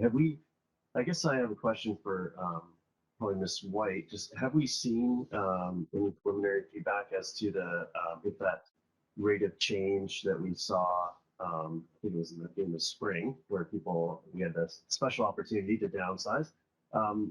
Have we seen a lot of requests to go to a smaller tote from where people are, whether that's a large to a medium or a medium to a small? Through the chair, so as I mentioned, around 400 people jumped on board to make the change in early 2021. I haven't circled back with finance or front desk to see how many requests have come in for September.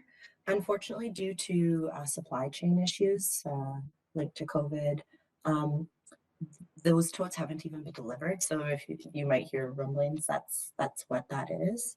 So we are still waiting. So I can always, and I hesitate to make promises, but I can speak to our collection contractor to see if we can push the deadline back if that's the will of council. It kind of impacts logistics on the back end of our end.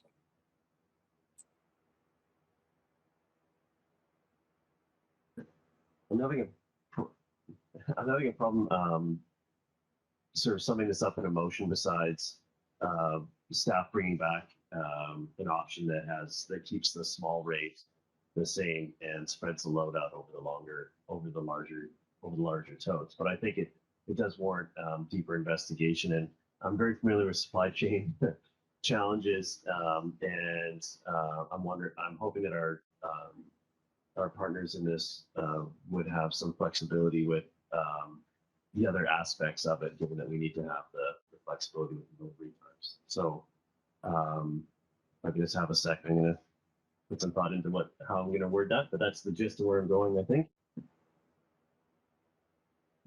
Ms. White, would there be any appetite to have another campaign like we did last year? Through the mayor, appetite from customers, do you believe within the community, is just to clarify?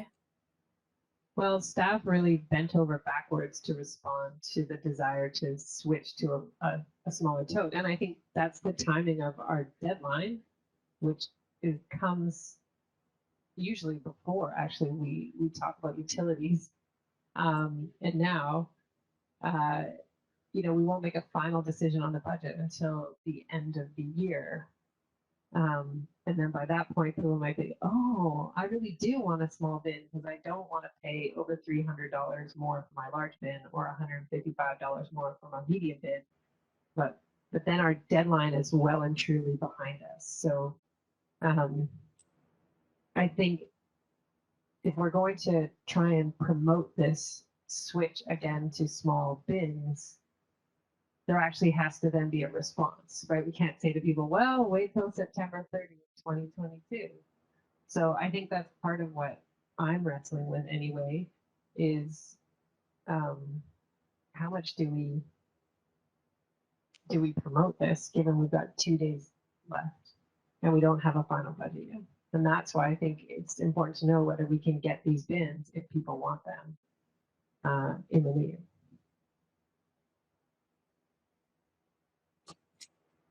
Through the chair, and I do need to kind of I definitely need to circle back with our collection contractor to see flexibility and how much we can do around this. But I do think that we have been discussing how much, if we're able to do one-off exchanges as well, so it doesn't have to be a big push at one time of the year.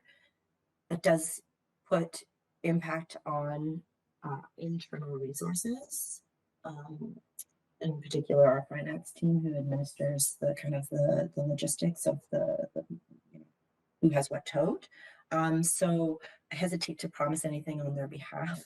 That being said, it's definitely something I can bring back and have a discussion today with them to see where we can land on that. I'm not sure. We can do another big promotion like we did earlier this year. We can do that, saying, kind of who wants to move to small and kind of just do a big communications pitch or push. That is definitely possible. Honestly, I mean, we can make it work no matter what. So I kind of look to you and the other counselors to see kind of what you would like us to do. Yeah, that's fair. Council Peckingo?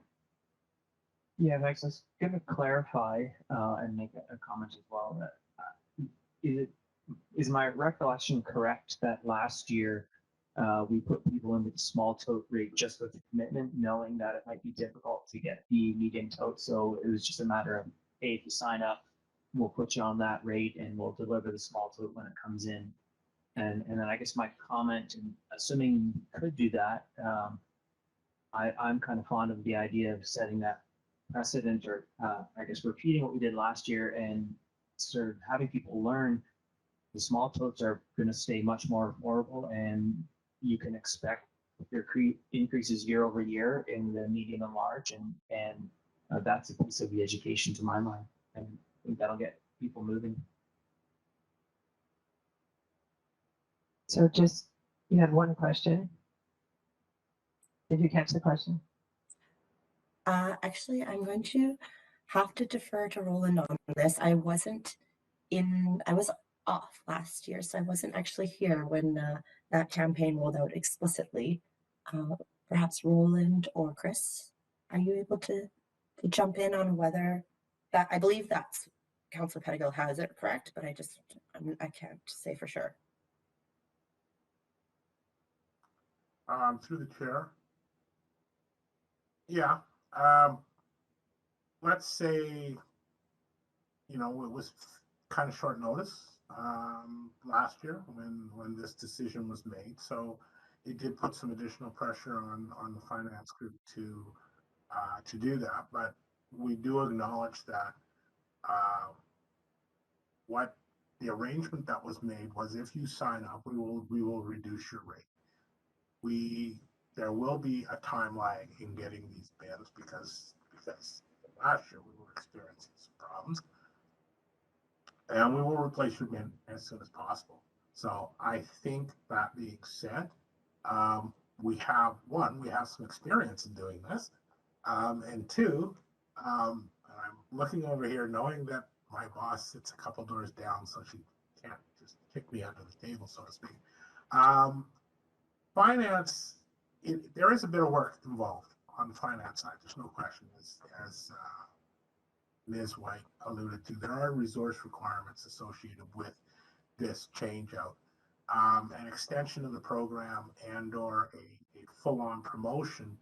I think we could do that, and I think that this year, in fairness, we could have a better run at it, because we would be able to plan that with conjunction between solid waste and finance, whereas last year I think it was a little more ad hoc, and so we on the finance side had less time to prepare for what turned out to be a bit of a rush. I think we had 400 plus people in the space of a month or a month and a half. So if we were to extend the date and freeze the rate, I think that we would be able to manage that much, easier than we did in the past, because we do have some experience. We have a little more lead time. So if it was the will of council to do those two combinations of things, administration would way to make it happen. If I could, Mr. Russell, add to that, and maybe some sort of real-time staff questioning here. I believe there was some concern about timing of the timing of this and wording of the resolution if one is put forward. I believe it would be possible for council to direct us to proceed with a campaign like this again. And then, I mean, I think we can all see from the numbers that yes, it is financially possible. We would have to shift the increase over to the medium and large. That is possible. We wouldn't have to come back to council to show that it's possible without going into a great deficit or anything like that. And then the numbers the final numbers can come forward when the fees and charges bylaw amendment comes forward. If council were to, I guess this is a question for the corporate officer and Mr. Russell. If we were to get direction from council through the motion to promote no increase in the small totes this year in front of or before we actually have a change to the fees and charges bylaw. I think because we are promoting something that is already in the fees and charges bylaw, that would just be direction from council not to change that line item. And I think we'd be on the right side of the bylaw to start advertising that basically immediately if we had a council motion authorizing us to do so. Okay, I've got a couple of questions. We're way down in the weeds now, so we'll just bring it back up because we need to draw this to a close so we can have a bit of a break before we move on to the next topic. So I've got a question from Council Herford and a question from Council Race, and then Council Herford put a motion on the floor so we can get this done. Thank you. Seeing some of the challenges with making changes to this, which we're running into and future councils may as well, is the timing of the requests. And I'm just curious if there's some other factor that makes it convenient for some other reason to have the requests come in by October 1 or the current date, and if this is something that we can flag going forward so that it better aligns with our budget cycle. Through the mayor. So the September 30th date initially was chosen through a lot of collaboration with our collection contractor and internal teams from finance, solid waste, etc. And we basically backed out from when the totes could be delivered. So with the idea to deliver them as soon as possible in 2021. And then taking into consideration supply chain. So COVID aside, our small totes used to come from Germany. I believe that has changed, and I have to circle back. So because of that international shipping, it actually took them in a non-pandemic year, several months to get here. Then they get retrofitted once they reach the site here to become more wildlife proof and resistant. And so essentially knowing all the logistics of the actual totes plus the time required from our finance team to internally verify the tote request changes and addresses, et cetera, we ended up at September 30th. And actually I should add on the front end of that, so knowing that we want to get them to folks as soon as possible in the new year, we always kept running into snow for some reason, so that it bumped into spring. So kind of knowing in a non-pandemic year, early spring delivery, like late February, early March, we had to have a September 30th deadline. That being said, I believe our supplier has changed, and I will circle back with them. So I can go back to them and kind of talk through, do that whole process again, and see if we can end up with a date later than September 30th, because I believe that will be much more accommodating to folks, all of our customers, to be honest. Council Race. I hope that answered your question. Thanks. I'm having difficulty with the concept of changing the rates proposed to incentivize changing to small containers when people have 2 days to do that. And so the dates, the budget dates, and we've tried to push the budget earlier and earlier, and now it's run right into this date here. We don't have another couple of months to get people sort of making their mind up. So I don't know that there's much point in changing what's proposed unless we're prepared to go into some kind of a campaign and get now to some kind of a campaign like we did last year to get people to switch over. Either that, or we just start to transition into a different date for that decision point. The budget, I think we want to keep sort of these decisions around this time of year. That's been the trend over the last few years. But we must, if we want to sort of tie the two together, the rates and the promotion of these smaller bins, and should have a decision date that's maybe sometime around May, so that everybody has time to react before the budget. Otherwise, it doesn't make sense to me to do it right now for 2 days of thought in the community before they change. Yeah, that's what we're discussing, is whether staff can actually manage this in the new year. So, Councillor Ford, I would suggest for your resolution that it's one about something about the rates, whatever you want to propose, and then that staff bring back information on whether it's doable. Thank you. I guess the counterpoint to that is if we don't do it now with the 2 day, like you said, runway, we're gonna need to find a larger runway.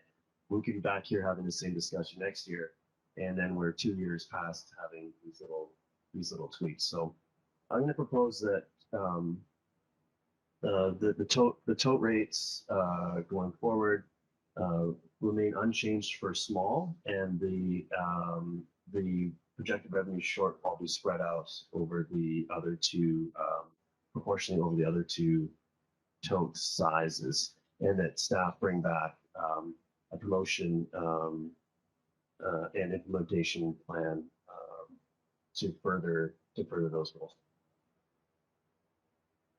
Is there a seconder? Seconded by Councillor Pettengill. Any further comments? Councillor Hertzler. Thank you. I spoke about this throughout the meeting, and I'd like to just call everyone's attention to our strategic plan, and specifically called out in our strategic plan under the planet and environment is an increase in the diversion rate. Last week we were talking about cleaning up our recycling stream, and I think that this moving our community to the smaller totes is also an important part of that, and so that's something that we've all alluded to early on in our trip. Councillor Race, then Councillor Pettengill. Thank you. I will support this, notwithstanding my concerns, but because I think it is generally what we've been trying to promote over the last few years. But that raises the possibility again, based on last year's experience, of people switching from large or medium to small in some kind of campaign like that, and another budget shortfall. So I think what staff should also let us know is where that shortfall might be made up. If it can be made up from working capital, accumulated surplus, or something like that. Or if we should be adjusting the rates now in anticipation of people changing. So I think just to avoid just a flat out shortfall like we did last year. So, and I can go either way, and I think just look for staff's recommendation to deal with that. Thank you. Councillor Pettengill, and then Councillor French. Yeah, thanks. Happy to support this, and thank my colleague for bringing it forward. I'm sort of seeing this more as giving it a 367-day lead rather than a 2-day lead. And I think, you know, the other thing in the back of my mind, although on the surface this is an increase in large and medium totes, it's for me pushing off a very expensive landfill expansion. And so I think getting our waste amounts down should end up saving us all money in the long run. And so I think this makes a lot of sense. Thank you, Councillor French. I'm looking at this as a multi-year program that has been underway for some time now. And I think about my former neighbor who provided foster care for adults with disabilities. They needed a big tote. They didn't necessarily want a big tote. They didn't want the expense that went with it, but their household produced a significant amount of adult diapers. And their household ran on razor thin margins and struggled anytime they were confronted with large cost increases. So I worry about households like that and dramatically increasing their waste costs. I think that what the staff have presented for us hits a costing sweet spot. So I'm not going to support this. I think that it's short-sighted in the immediate and doesn't take into account the multi-year changes in costs that we've presented for our ratepayers. Thank you. Councillor Anderson. Yes, I'm reluctantly not going to support this. I do support the spirit and the intent of the motion. However, I'm more inclined to reflect on, for example, the illustration that Mr. Councillor French has given. You know, what is the world of totes? What is going on here? And how does it relate to our overall strategy? I think that we have much bigger puzzles to solve in reducing the impact on our landfill than, in fact, this measure. And I would prefer to see this evaluated in the zero waste strategy review. Otherwise, I'm very sympathetic to the motion, but I won't be supporting it at this time. Thank you. Thank you. I'm really torn because I actually think we should be trying to smooth out rate increases, and I'm getting a little bit nervous that we are continuing to keep this rate too low, and playing around continuously with deficits. So I will support the motion for the information to come back, but I'm not entirely convinced that still running a campaign with a $210 rate versus 200 compared to 155 difference to the medium tote and over $300 to the large tote isn't incentive enough without having to load that onto other people. So so I'll support this so the information comes back to us, but I haven't entirely made up my mind. So I'll call the question. Those opposed? Councillor French, Councillor Anderson opposed, motion carries. Thanks, staff. So we'll take a 15-minute recess. We'll come back at 11, well, it's a 13-minute recess. We'll come back at 11:20. Okay, we're back in our special business meeting, looking at the first part of our budget. Council, we need to just go back to the utility funds discussion. There are a few motions on the agenda. So the first is that the district was going to approve the 2022 utility service level changes for inclusion in the 2022 to 2026 financial plan. There's someone that wants to move that. Moved by Councillor Anderson, seconded by Councillor French. Any opposed? Motion carries. So for the second one, I would suggest that the amended wording would be, and that the district of Squamish approved the 2022 utility rates for water and wastewater, and that staff bring back alternative pricing for the solid waste utility. Moved by Councillor Herford, seconded by Councillor Race. Any opposed? Motion carries. Thank you. Okay. So we're now moving on to the real estate facilities master plan recommendations for the 2022 to 2026 financial plan. There's lots of cooks in the kitchen on this one, from real estate and finance and facilities and communications. So am I turning it over to you, Mr. Bragg? Yes, good afternoon, Okay. Mayor and Council. I'm going to share my screen 1 second here.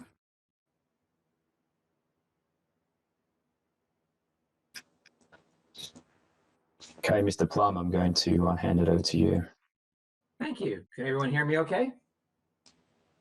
Cool. Okay, for some reason my video is not working today. I'm not quite sure why, so I'll just move along here.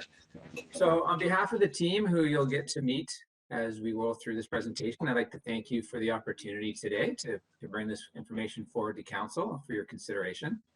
Next slide, please, Cal. So the objective today is it's twofold. First of all, we wanted to obtain Council endorsement to include 3 new facilities and upgrades for consideration in the 5-year financial plan that's going to be before Council in the next month, and including the 3 facilities you see there listed on the screen. And also to kickstart a public conversation that will continue throughout the budget this fall and beyond. That's going to help support the decision making that lies ahead for facilities, not even just for this year, but for years ahead as well. Next slide, please, Cal. So before we begin, I'd like to mention that a lot of ground was covered in that report that we provided to you. So we're going to try and keep this presentation as high level as possible to give you the most opportunity to ask questions given the time we got to work with. So what I want to do first is go back and quickly recap in the next couple slides the policy and process that has brought us here today. And it all started 5 years ago, actually, when we started working on a real estate and facility strategy. And the purpose of that was to make sure that we had the facilities that we needed to meet the community needs for the 25-year time frame and possibly beyond. And the reason why we needed to do this strategy was because we identified that the majority of our facilities at that point were end of life, especially the mission critical facilities you see listed on the slide there. And also a lot of the other facilities that are enjoyed by the public were at overcapacity as well, at Brennan Park and the library. And in the case of some cultural facilities, there wasn't even any space to begin with, period.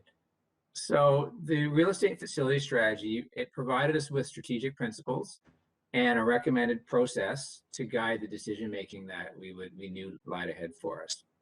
So the next step in the process for us was for us to dive into a master plan process. And so if you could move on to the next slide, Cal, that'd be great. So this occurred and was completed in 2019, following up from the REFS. And the goal of the master plan was to actually identify what facilities exactly we needed to invest in, when they should be completed by, and how they could be possibly funded. And at this point, prioritization was critical because you can see in the second set of bullets, we identified that over $150 million in investments were required through this process. And that we also had a better handle on the limitations on our funding that was available to support these investments. So we prioritized them, and the critical works at the fire halls and public works were put to the top of the list, and those projects have now been embedded in the current five-year financial plan. Next slide, please. So this slide kind of gives us an idea of where we are now.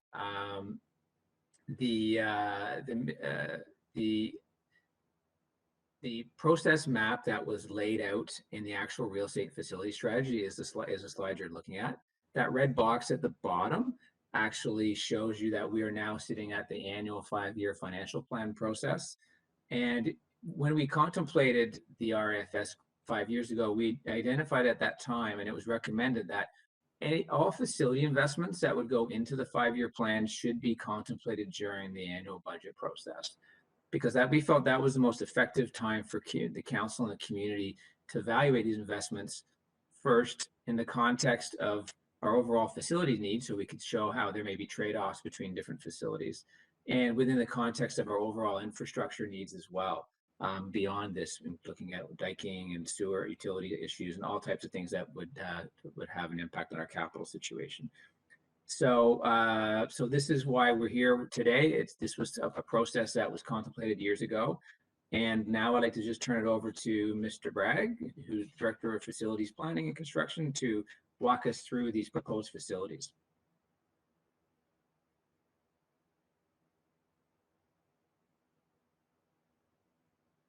Mr. Bragg, you're on mute.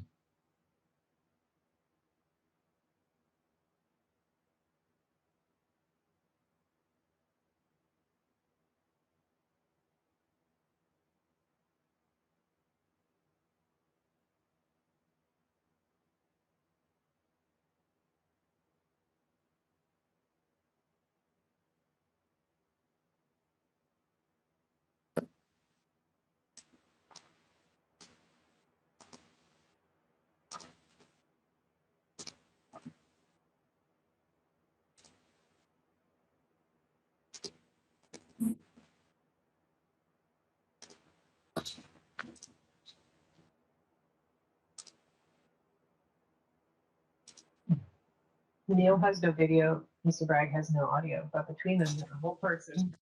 Okay, can you hear me now? Yes, we can. Okay, sorry, bit of a technical difficulty there. I do apologize. Okay, I'll jump into the transit facility. Thank you, Mayor and Council. Apologies for that. The transit maintenance facility, just to recap, it's the headquarters for the Squamish bus system, and it serves over 277,000 rides.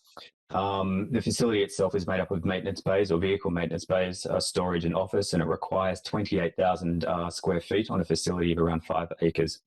The facility or a proposed facility supports the expansion of the transit services, and this is beyond 2024-25. It also supports the transit route expansion within Squamish and also beyond for the future regional transit. And then the Squamish's mandate of climate emergency, it supports electrification of the entire fleet as well. There's a particular constraint, it's a timing constraint, and that's the BC Transit does require a commitment within 5 years. The facility cost is projected at $35 million. Of this, the district is funding or is liable for the $12 million of it, and the rest of it is made up between the federal and provincial side. The district payment can be split into two options. One of them is an upfront payment of $12 million. There's pros and cons here. The pro is that there's no tax increases, and the con is that the land is required or dispositions of land is required. The other option is an annual payment to BC Transit of around $530,000. This does have a 1.4% tax increase. However, there's no land disposition required. The other facility is the Brennan Park Recreation Revitalisation #1, and this is a grant. The reason that it's here is staff have applied for a grant. This is predominantly made up of, or the actual project itself is made up of 4,000 square feet of customer service area, renovations of the lobby, mezzanine and the programming space, ice rink changes or upgrades and refits there, a new elevator, roof insulation, a heat recovery system for the pool and the ice rink, and then also some exterior landscaping. The way that the grants work is these are about a 60% community focus and 40% sustainability focus, and this actually is a very good synergy. It has synergies and a fit for what we're proposing to do at the Brennan Park Recreation Centre moving forward. It allows improved customer service and accessibility. The lift getting access to above is perfect for the community. You get access to the upper levels. It reduces the greenhouse gas emissions and also the operating costs. The Brennan Park Recreation Centre is one of the main contributors, or is the main contributor of all the municipal facilities, and it accounts for around 62% of all the greenhouse gas emissions from the district. The project cost is $3 million. Of this, 11.8 will be funded from federal government funding, which is a significant portion. The remainder, the 4.5, will come from within the district, but it doesn't increase any borrowing or taxes or land dispositions. Just to note that this is a grant focus. There will, if we don't get this grant, if it doesn't come through, if it's not approved, there are other grants. And typically, Brennan Park is a community centre and a community-based project, which is perfect for grants moving forward. So it's highly probable there's more coming up. The renovation that we're proposing to do is going to double the existing size of the Brennan Park. And the next stage here is going to be the future phases, which is part of the 5-year budget process, but it's not going to be until the next 5-year financial processes, and that's the second ice rink, the expanded pool and the wellness centre, and including some programming here. So this one's not in this 5-year financial budget process phase, it's into the future ones. The other facility we're focused on is the municipal offices. The current facility is end of life. It was built in 1970. It's over capacity, and it does have some hurdles within there. There's some building codes issues. There's no seismic compliance. And it's also costing an exponential amount of money and increases yearly due to maintenance, capital and running costs because it's such an old building. The real estate facilities master plan noted it was due for replacement at 2024. The existing building's 21,000 square foot, and we're projected to require around 30,000 square feet. This is an ongoing projection because COVID-19 has created some new realities. I think there's a lot of architects and designers around the world that are working out how the sizing and the space plan of offices are moving forward post-COVID. So staff are working through this. Staff are also working through the location and how it fits within downtown Squamish. How close is it to galleries, library, archives and museum? It's otherwise colloquially known as GLAM. And also its location to the art, cultural and heritage users. We've also looked at co-location opportunities, and that's government and non-government partners. I'll hand it back over to Mr. Plum to go through some of the funding and the options on municipal offices. And I'm actually going to pass this over to Mr. Russell. Good morning, Mayor, members of council. I'm going to discuss the financing options for municipal offices. And we considered 3 separate scenarios: a lease, an own, and a joint facility with the library. We performed a number of different analysis on the financial plan impacts and the potential facility trade-offs expected in each scenario. And just thinking, the key findings were that in a lease scenario, no dispositions were required.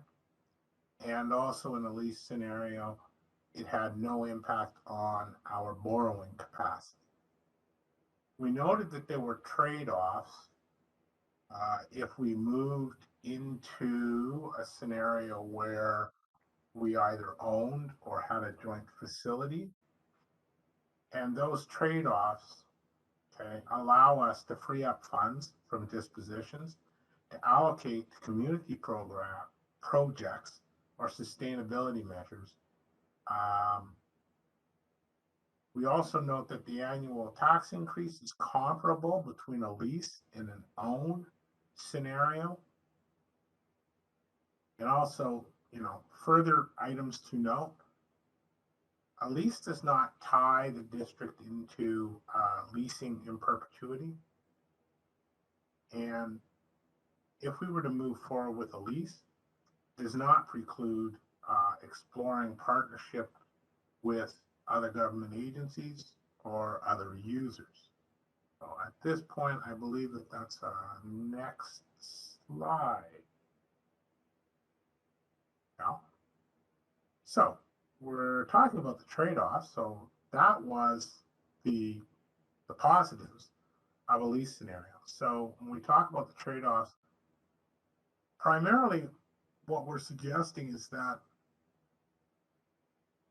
if we were to own municipal offices, we would need to make a choice with respect to future projects, because the combination of increased dispositions and increased borrowing associated with owning municipal offices, we would have to make a choice between funding projects associated with the library or funding projects associated with Brennan Park Recreational Center.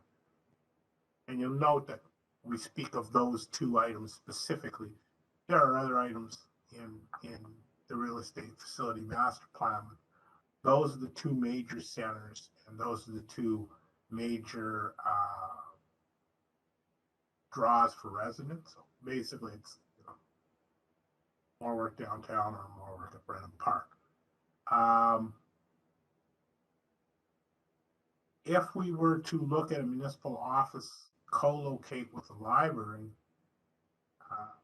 by definition, co-locating with the library would prioritize the library over the Brennan Park Recreation Center. And due to the increased costs associated with a co-locate facility, and it's a larger facility, so it's going to cost more money up front and through financing.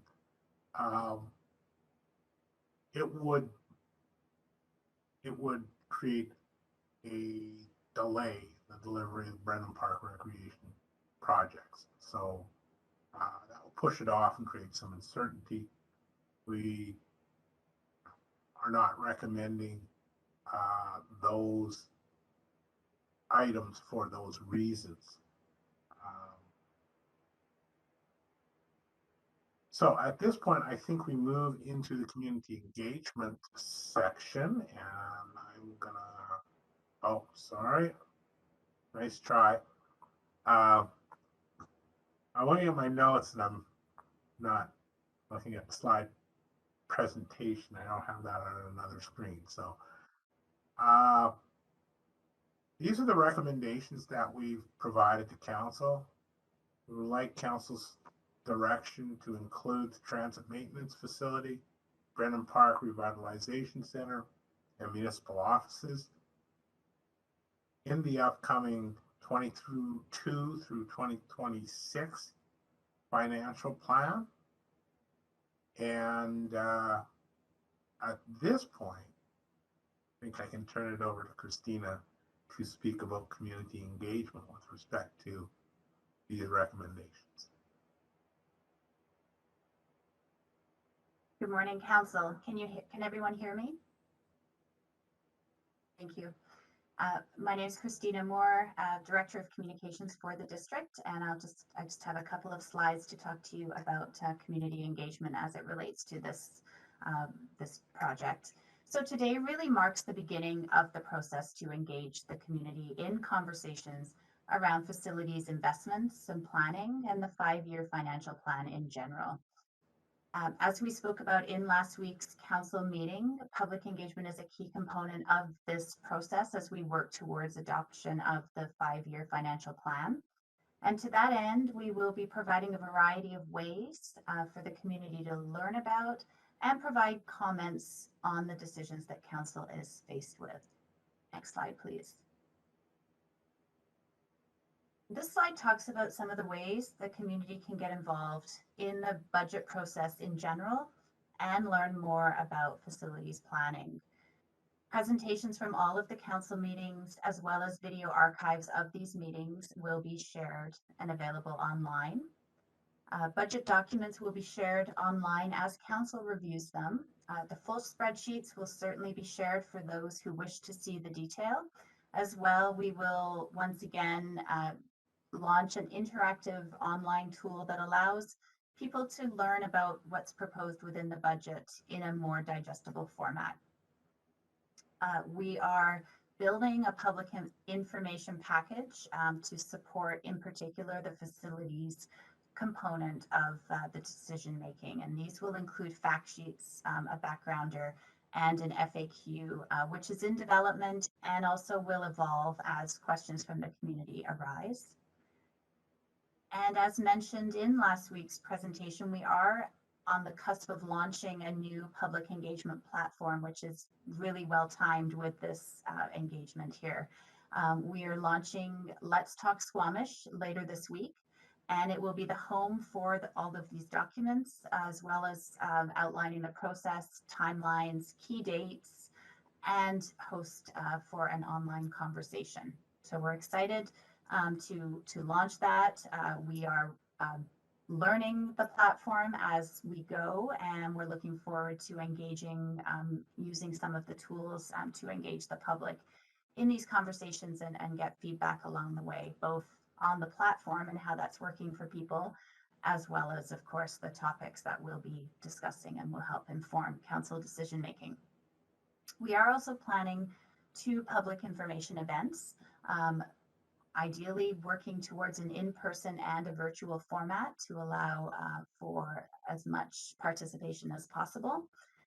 One will specifically be focused on facilities planning and will be held in October.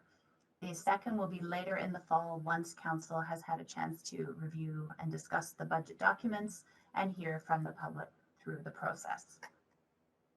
And with that, I believe I'm handing it back over to Mr. Plum to wrap up. Thank you. All right, so I'm just going to go back for a moment, and back when we did the real estate and facility master plan, the prioritization, there's my video. Prioritization, we had 2 approaches, a primary and a secondary prioritization approach. And when we went through those for all the facilities that we had listed as identified for future investment, the Brennan Park projects and the library were basically both prioritized as core projects and there to support growth. So they were basically prioritized equally. And we recognized in that process that all the facilities were very important community buildings. They all required expansion and upgrades to handle both current capacity and future capacity needs, and would also be candidates for external grant funding. So even back then, it was contemplated then that perhaps a deeper analysis may be required to understand the relative importance of these projects and how they could be prioritized, because it was going to be unlikely, recognizing our financial constraints, that we could build them all at the same time. So even back then, we contemplated that public engagement would be a useful tool in helping us understand more how to move these projects forward and make those decisions. We also had some community engagement back in 2018 around Brennan Park that helps us here as well. But this is really a moment where we feel this is a real important launching point for really taking that community engagement for especially for these facilities to that next level in 2022. So we're really looking forward to that opportunity with the community as we move forward here. So with that, I'm going to, that ends our presentation, and we'll turn it back to council for questions. And we thank you very much for the opportunity to present this again today.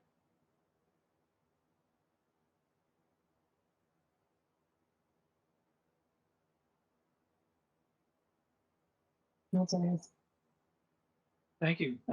Ms. Moore, what is the extent of the engagement proposed? And so, for example, when we're talking about the engagement, settling priorities, or trying to settle priorities between the library and different aspects of Brennan Park. With the library, I know the library board has talked about the concept of a community hub and co-location, for example. And other libraries around are typically or very often co-located with other facilities, such as gyms, workout rooms, other community facilities, galleries, a variety of different things. And so is it just being presented as would you like a library or a skating rink or something like that? Or is there a wider purpose to a library structure that might be put in front of people for a response compared to different things in Brennan Park, for example? Through the chair, thank you for that question. Currently, the plan for this fall for the public engagement is really to build out an information package to help support the recommendations that are in front of council today. That would focus on really looking at the trade-offs between a municipal hall lease and build, and how that impacts future decision making for the facilities such as the library and Brennan Park. The looking ahead to 2022, that's when we would propose that we would engage a more fulsome conversation around facilities planning for those buildings, for the library, for a detailed look at how that expanded building could serve the community and a broader collection of uses such as arts and culture and heritage, as was spoken about in one of the earlier slides. I think the focus in this first few weeks in this last part of this year is really about the lease versus build conversation, and that's what we're aiming to support the community with at the moment with information, if that answers the question. Thank you, it does. And I wasn't thinking about the financial decision actually. And I can understand that being the first decision for the budget. I was thinking more about the sort of the secondary decisions, the second level of projects that Mr. Plum referred to, and settling how those might work out. The other thing that occurs to me is that it sort of becomes a bit of a visioning exercise as well as just an engagement exercise. And are we putting anything in the budget for facilitator or outside assistance for that, or would we anticipate doing that internally? The conversations I've had with staff internally are to budget for that, for some external support. Through the chair, I fully agree that is a big community conversation visioning exercise, and we know that there will be a vast amount of interest and input, and to give it its full to ensure that we fulfill on the task completely and comprehensively, it would be helpful to have external support to facilitate those conversations.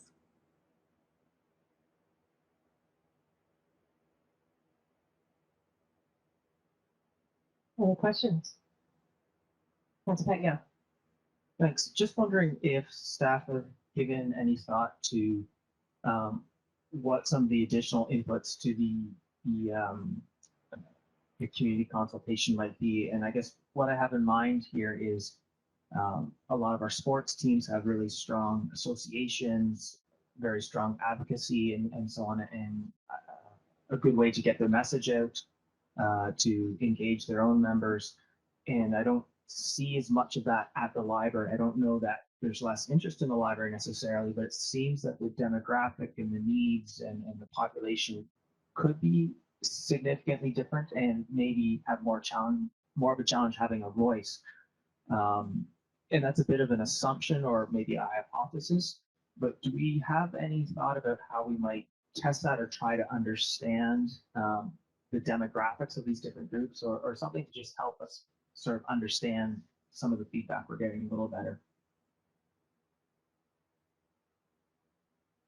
Through the chair, my sense is that a lot of what we hear over the next few weeks will help guide us in the planning and development of a more fulsome conversation in 2022. We understand that there are so many different demographics across the community and so many different needs. We don't want to turn this into an us against them, library versus Brennan Park conversation, hockey players versus pool, users. We have to look at all of these inputs, and as Councillor Pettingill mentioned, so many different user groups, so many different interests. And so part of the development of a public engagement campaign will be to make sure that we identify all of the stakeholders that are impacted by the decision and really build out some programs to ensure that we can hear all voices across the community. I will add, we do see that being a 2022 project. This, in terms of the decisions currently facing council as it relates to this financial plan, we aren't expecting that we would go into that level of detail. That is really a second part of the conversation around the prioritization of those community facilities in 2022 for the upcoming the 5-year financial plan that would be dated 23 to 27.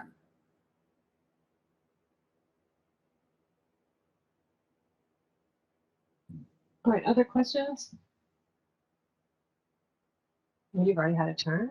Just a second. Anybody else? I have a question before I go back to Council Rates. There are two things that I thought I would see somewhere in this plan, and that is childcare facilities at Brennan Park, which I didn't see mention of, and also where the neighborhood hubs fit in, because they were a significant part of our youth strategy, and also don't see them anywhere on the horizon in this presentation either.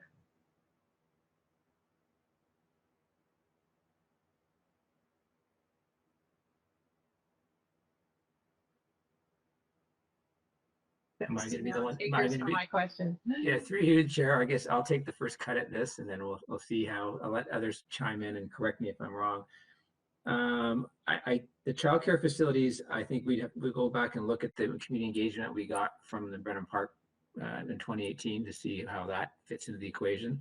I'm not. It's been a little while since I've looked at that, but that's something that we're going to look at as we go forward. And I don't think we're ruling anything out at Brennan Park at this point in time. So I think there's some opportunity to explore that further, and perhaps we just received our first community engagement, or not community engagement, but our first input into this process as we look forward here.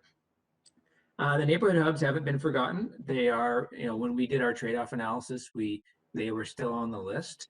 We didn't want to go into all the detail of everything that we looked at today, just because we didn't want to bore everybody with the numbers, but they still are on the table and our consideration set as we look forward at the investments that come forward here in the future.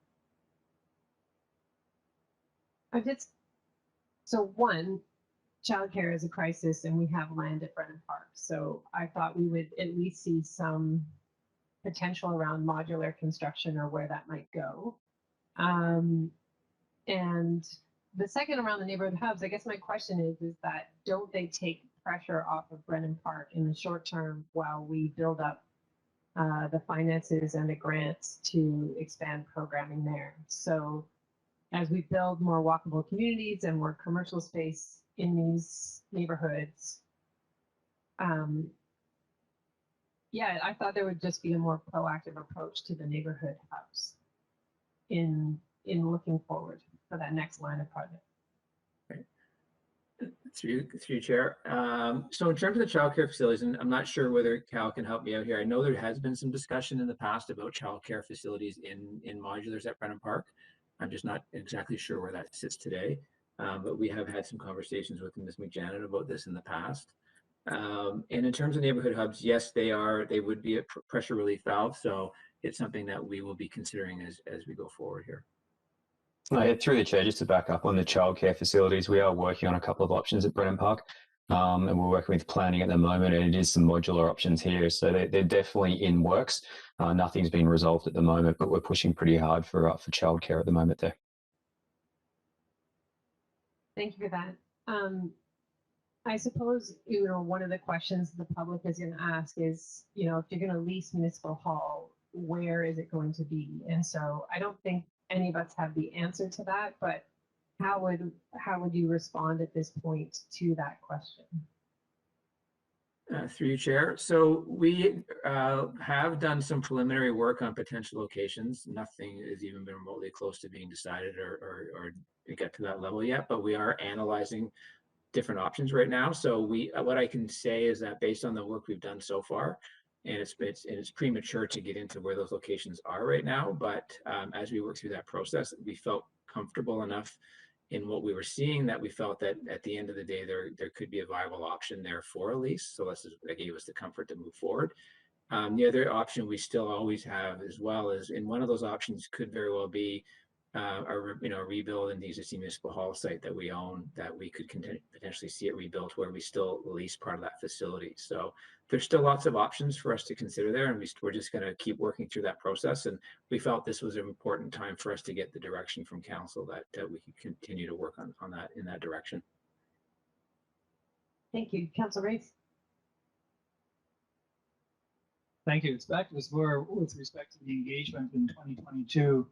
I was just wondering if you have a rough timetable for that.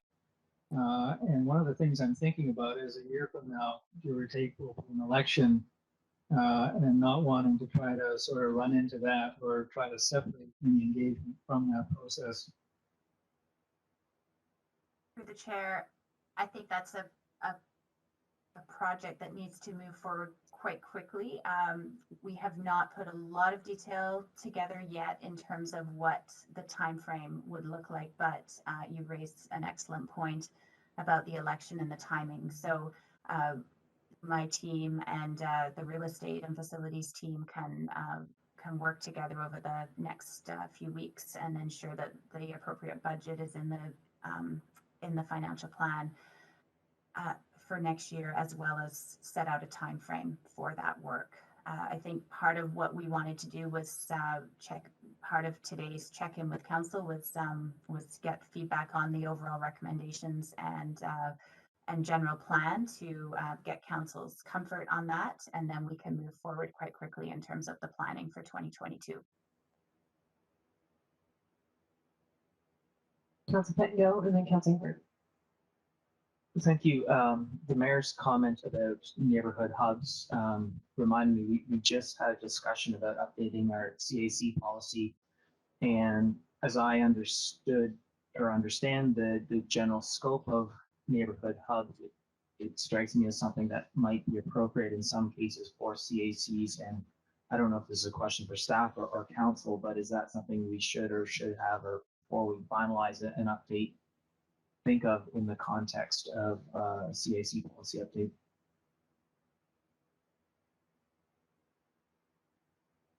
Through you, Chair, yes, that's something that we can look at. we always would like to try and utilize those situations where we can to avoid having to invest our own capital into facilities. So it's definitely something we can look at.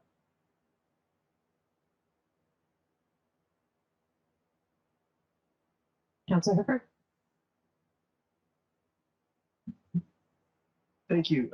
Recently, we've heard a couple times about the new engagement tool, and I'm excited. I was actually went over to Kamloops' website and poked around a little bit because I believe it's the same or a similar tool. And I'm curious, is it scheduled to come to council when it launches or shortly after, so we can have a discussion about how it's going and how it's what the sort of the outcome of those engagements are going to be. I want to make sure that when it does come back, that we're getting what we want from it. We don't just delay the engagement if we feel for some reason that it's not satisfactory. I'm just curious about the rollout of that program and timelines for us to sort of check in on how it's progressing in the general sense. Through the chair, thanks for that question. Yeah, absolutely. We are launching later this week. And as mentioned, this is our first project that we are going to be running through this engagement platform. So I will be upfront and honest. We are working through it and learning it and understanding it as we go. I think the analogy is we're building the plane as we're learning to fly at the same time. So we're very keen to hear feedback, both from the community in terms of, and I think we'll see that feedback very quickly, where people will really engage and participate and where they, will sort of pass by and not engage. So that will give us real-time feedback as we're posing questions and answering questions and sharing documents. We have a number of touch points with council over the coming weeks in relation to the budget. So I can work with Ms. Boxrood and our council agenda team to make sure that we can find a period of time within budget public engagement conversations that we can touch base with council and do a little check-in. I think that would be a great idea. And once the platform does launch, I would hope and invite each of you to get in there and take a look around and pass along any feedback as you notice it as well. So we can do that and set a time in a few weeks to do a check-in.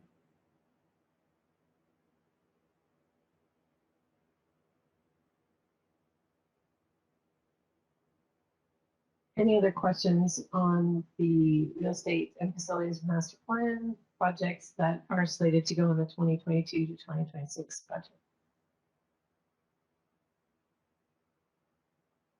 Councilor Anderson. Marilyn, I may have more of a comment, and it is really to remind ourselves that the Arts, Cultural and Heritage Strategy was completed following the Real Estate and Facilities Master Plan.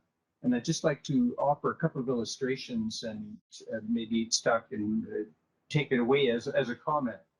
Under the Community Engagement 2022 section, there is reference to, and I'll quote, programming for a new expanded library in downtown Squamish, including arts, cultural, and heritage opportunities. I think, as we have seen in the past, we are going to have cultural groups come forward and say, we have needs. They're not opportunities, they're needs. In fact, one group or a category has been saying this for 55 years. We do not have community facilities for theater. So I think that we have another reference here, and that is to the council chambers and the opportunity for a hybrid design that may incorporate cultural spaces, if you like. And there's a couple that are hinted at, but that's what they are. And so we will also already discussed in our discussion here now, neighborhood hubs. There again, we will have some overlap with cultural programming space needs. And so what I'd like to just remind us is that we have, since the Real Estate and Facilities Master Plan, an Arts, Cultural and Heritage Strategy, which includes recommendation 6.3 under the Spaces section. that we're going to do some planning around cultural facility needs for the whole span of culture, heritage, arts needs, all one big basket for that purpose. So we have specific recommendation to undertake planning. In my view, that would be very advisable so that we're not doing these facilities, whether at the library, at a community hub or a neighborhood hub, ad hoc. We need to consider the whole picture. I think there would be benefits in that. So this is what the Arts, Culture, and Heritage Strategy recommended since the Real Estate Facilities Master Plan, is that we gather our stakeholders together with the district and undertake that general planning. Further, in the attachment 4, there is reference, and this is straight from the Real Estate Facilities Master Plan. I'll quote, "The district will continue to explore opportunities to support community needs, youth services, and nonprofit community groups, Squamish Arts Council, and heritage community through providing space within district facilities, grants, and so forth." That's the language of the Real Estate and Facilities Master Plan. But however, since then, we have an arts, cultural, and heritage strategy, which has taken an additional step. It doesn't say we're going to identify opportunities. We're actually going to set targets. Specific planning work will be done, and we're going to decide how big and where, kind of target setting type of work. And this is what the I think that we have to be careful that there's constituents out there well aware of these arts, cultural, and heritage strategy recommendations, taking them seriously and wanting to push them. And so we just, I guess my main point here is that when we discuss the Real Estate and Facilities Master Plan and borrow language from it, we need to think that we have another strategy document that addresses cultural facilities, with all kinds of implications. Maybe they're not huge, but they are in the library, municipal hall, Brennan Park, neighborhood hubs, that we need to consider in a general coordinated planning fashion as that strategy points out. So that's a comment, or that's it I was intended. Thank you. All right, so the motion in front of us, that staff recommendation that the following be incorporated into the draft 2022 to 2026 5-year financial plan for council's consideration during the budget process. That is the transit maintenance facility, which would start in 2026. Brennan Park revitalization grant is successful in 2022, and municipal offices with a lease in 2025. Are there any more questions before this motion hits the floor? All right. Would someone like to move that? Moved by Councillor Anderson, seconded by Councillor Rice. Any comments? Councillor Anderson and then Councillor Rice. Thank you.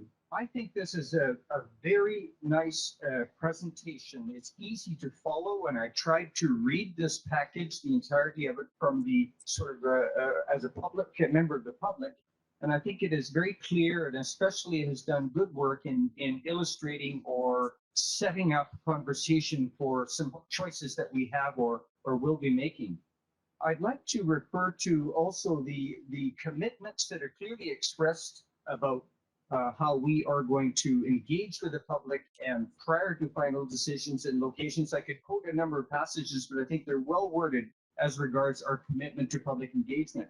I'd also like to highlight a section of the executive summary of the document, which in a couple of paragraphs addresses Squamish Nation, our reconciliation efforts, and our collaboration initiatives and opportunities are referenced in a concise way, well worded. I think it's a very nice package, and one that I think is really unprecedented. I'm looking forward to that public engagement process with this kind of tool that we have here. Thank you. Councillor Rice. Thank you. And I'm supporting this this direction for a couple of reasons. I think, first of all, I think staff has done a lot of work in this and considered a lot of different alternatives. And so I'm satisfied with the information we have.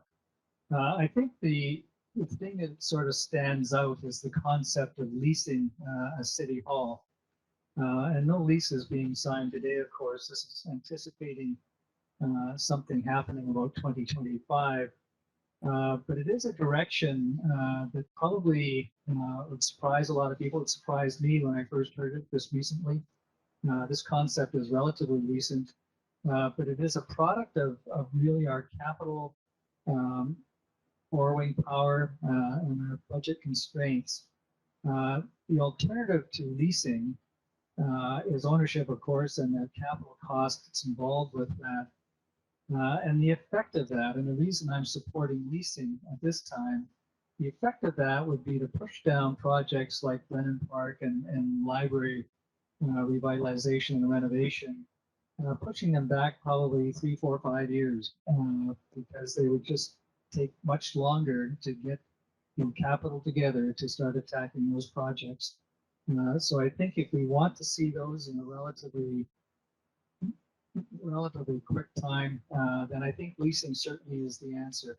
And that's not to say we might not end up owning at some point.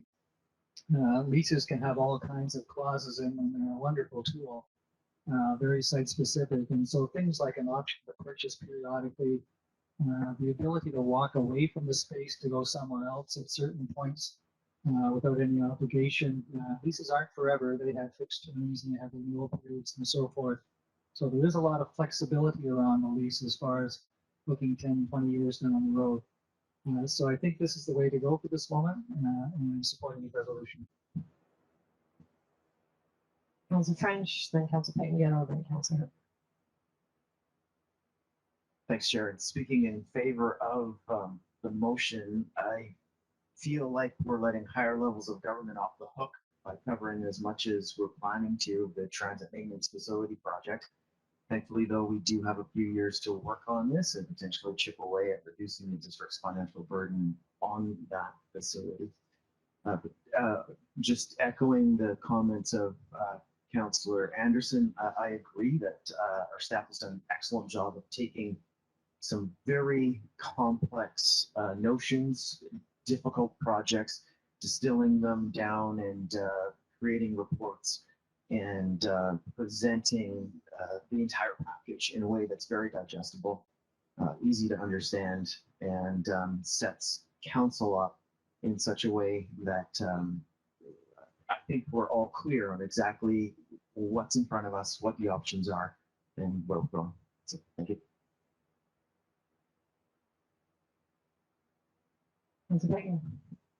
Yes, thank you. A couple things. I want to thank my colleague, Councillor Anderson, for his comments about the arts, culture, and heritage strategy. I do think there was some really important work done there that we can't lose sight of as we're planning our real estate facilities. And I think it is important that we circle back and look at how that needs to fit into this and fit into the priorities. The other thing, I too have been hesitant about the idea of a municipal hall lease. I'm warming up to the idea, or becoming a bit more open to the idea.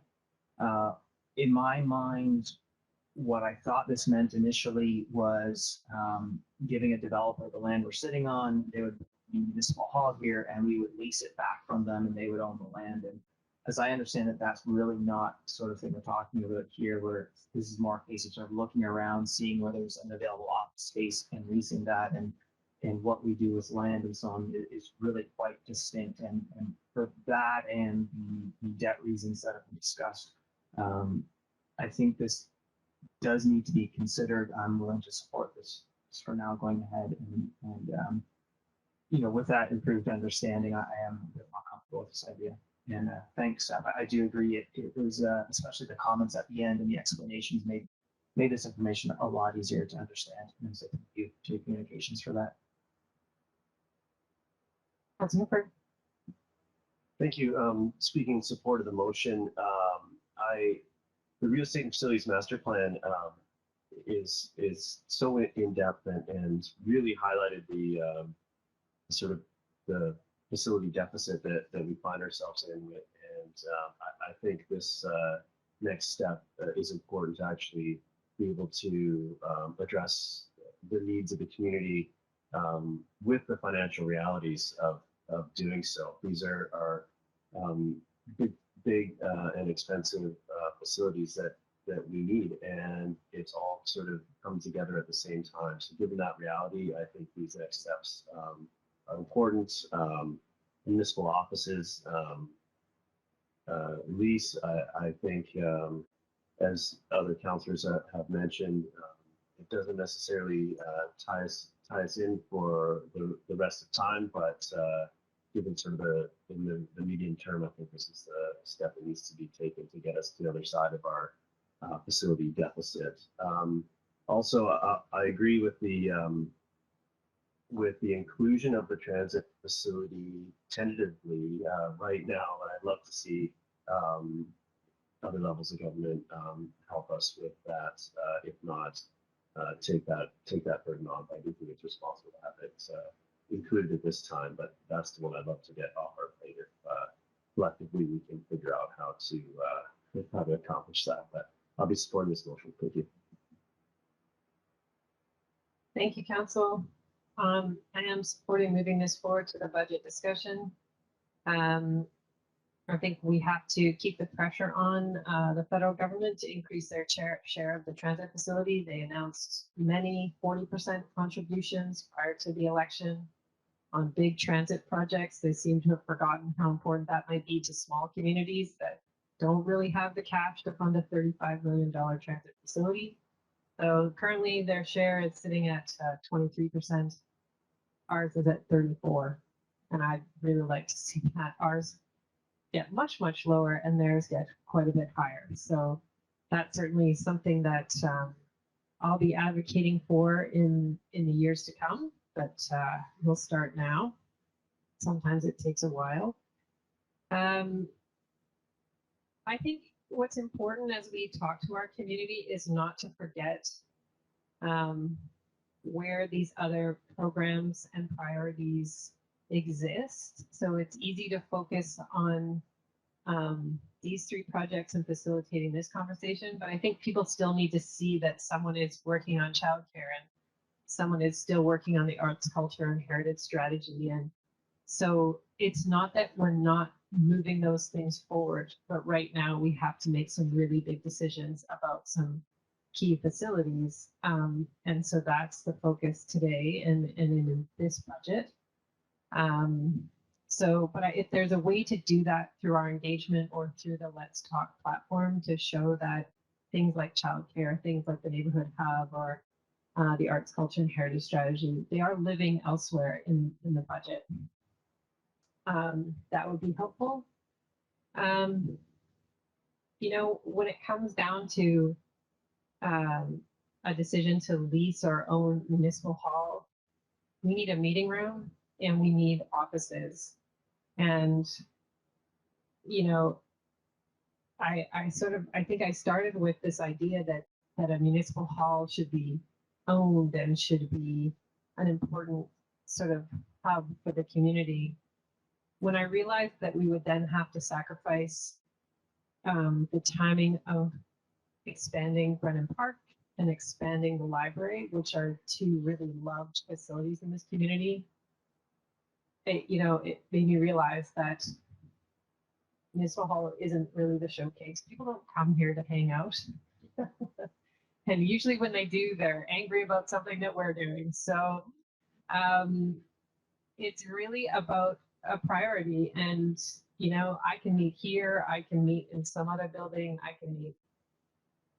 can meet virtually, which we did for the last 19 months. So I think for me, the decision to lease is important because the facilities that our community knows and loves and wants to see expanded are a higher priority. So I'm very much looking forward to the community feedback. I think the background document about how we got here, so the history, we didn't even talk today about rebuilding the reserves so that future councils don't find them in this place, themselves in this place with $150 million worth of assets at end of life. And, you know, that's not a great place to find yourself. And we knew that would be the work of this council and staff to figure out how to implement the real estate facilities master plan. But I don't ever want to put that work on a future council. And so I think we try and clear this backlog over the next 10 years, and then we make sure that there are reserves being established so that future councils and future members of this community have the ability to replace facilities as they're needed. So I think we're heading in a very responsible direction. These are tough decisions. They definitely have a tax impact. I know that will become clearer as we build out this budget and the 5-year financial plan. But I think the new engagement tools and having a couple of in-person engagements over the course of this process would be really helpful. So thank you, staff. I'll call the question. Any opposed? Motion carries. Thank you. Motion to terminate. you. Moved by Councillor Herford, second by Councillor French. Any opposed? Motion carries. We are back here at 1 o'clock.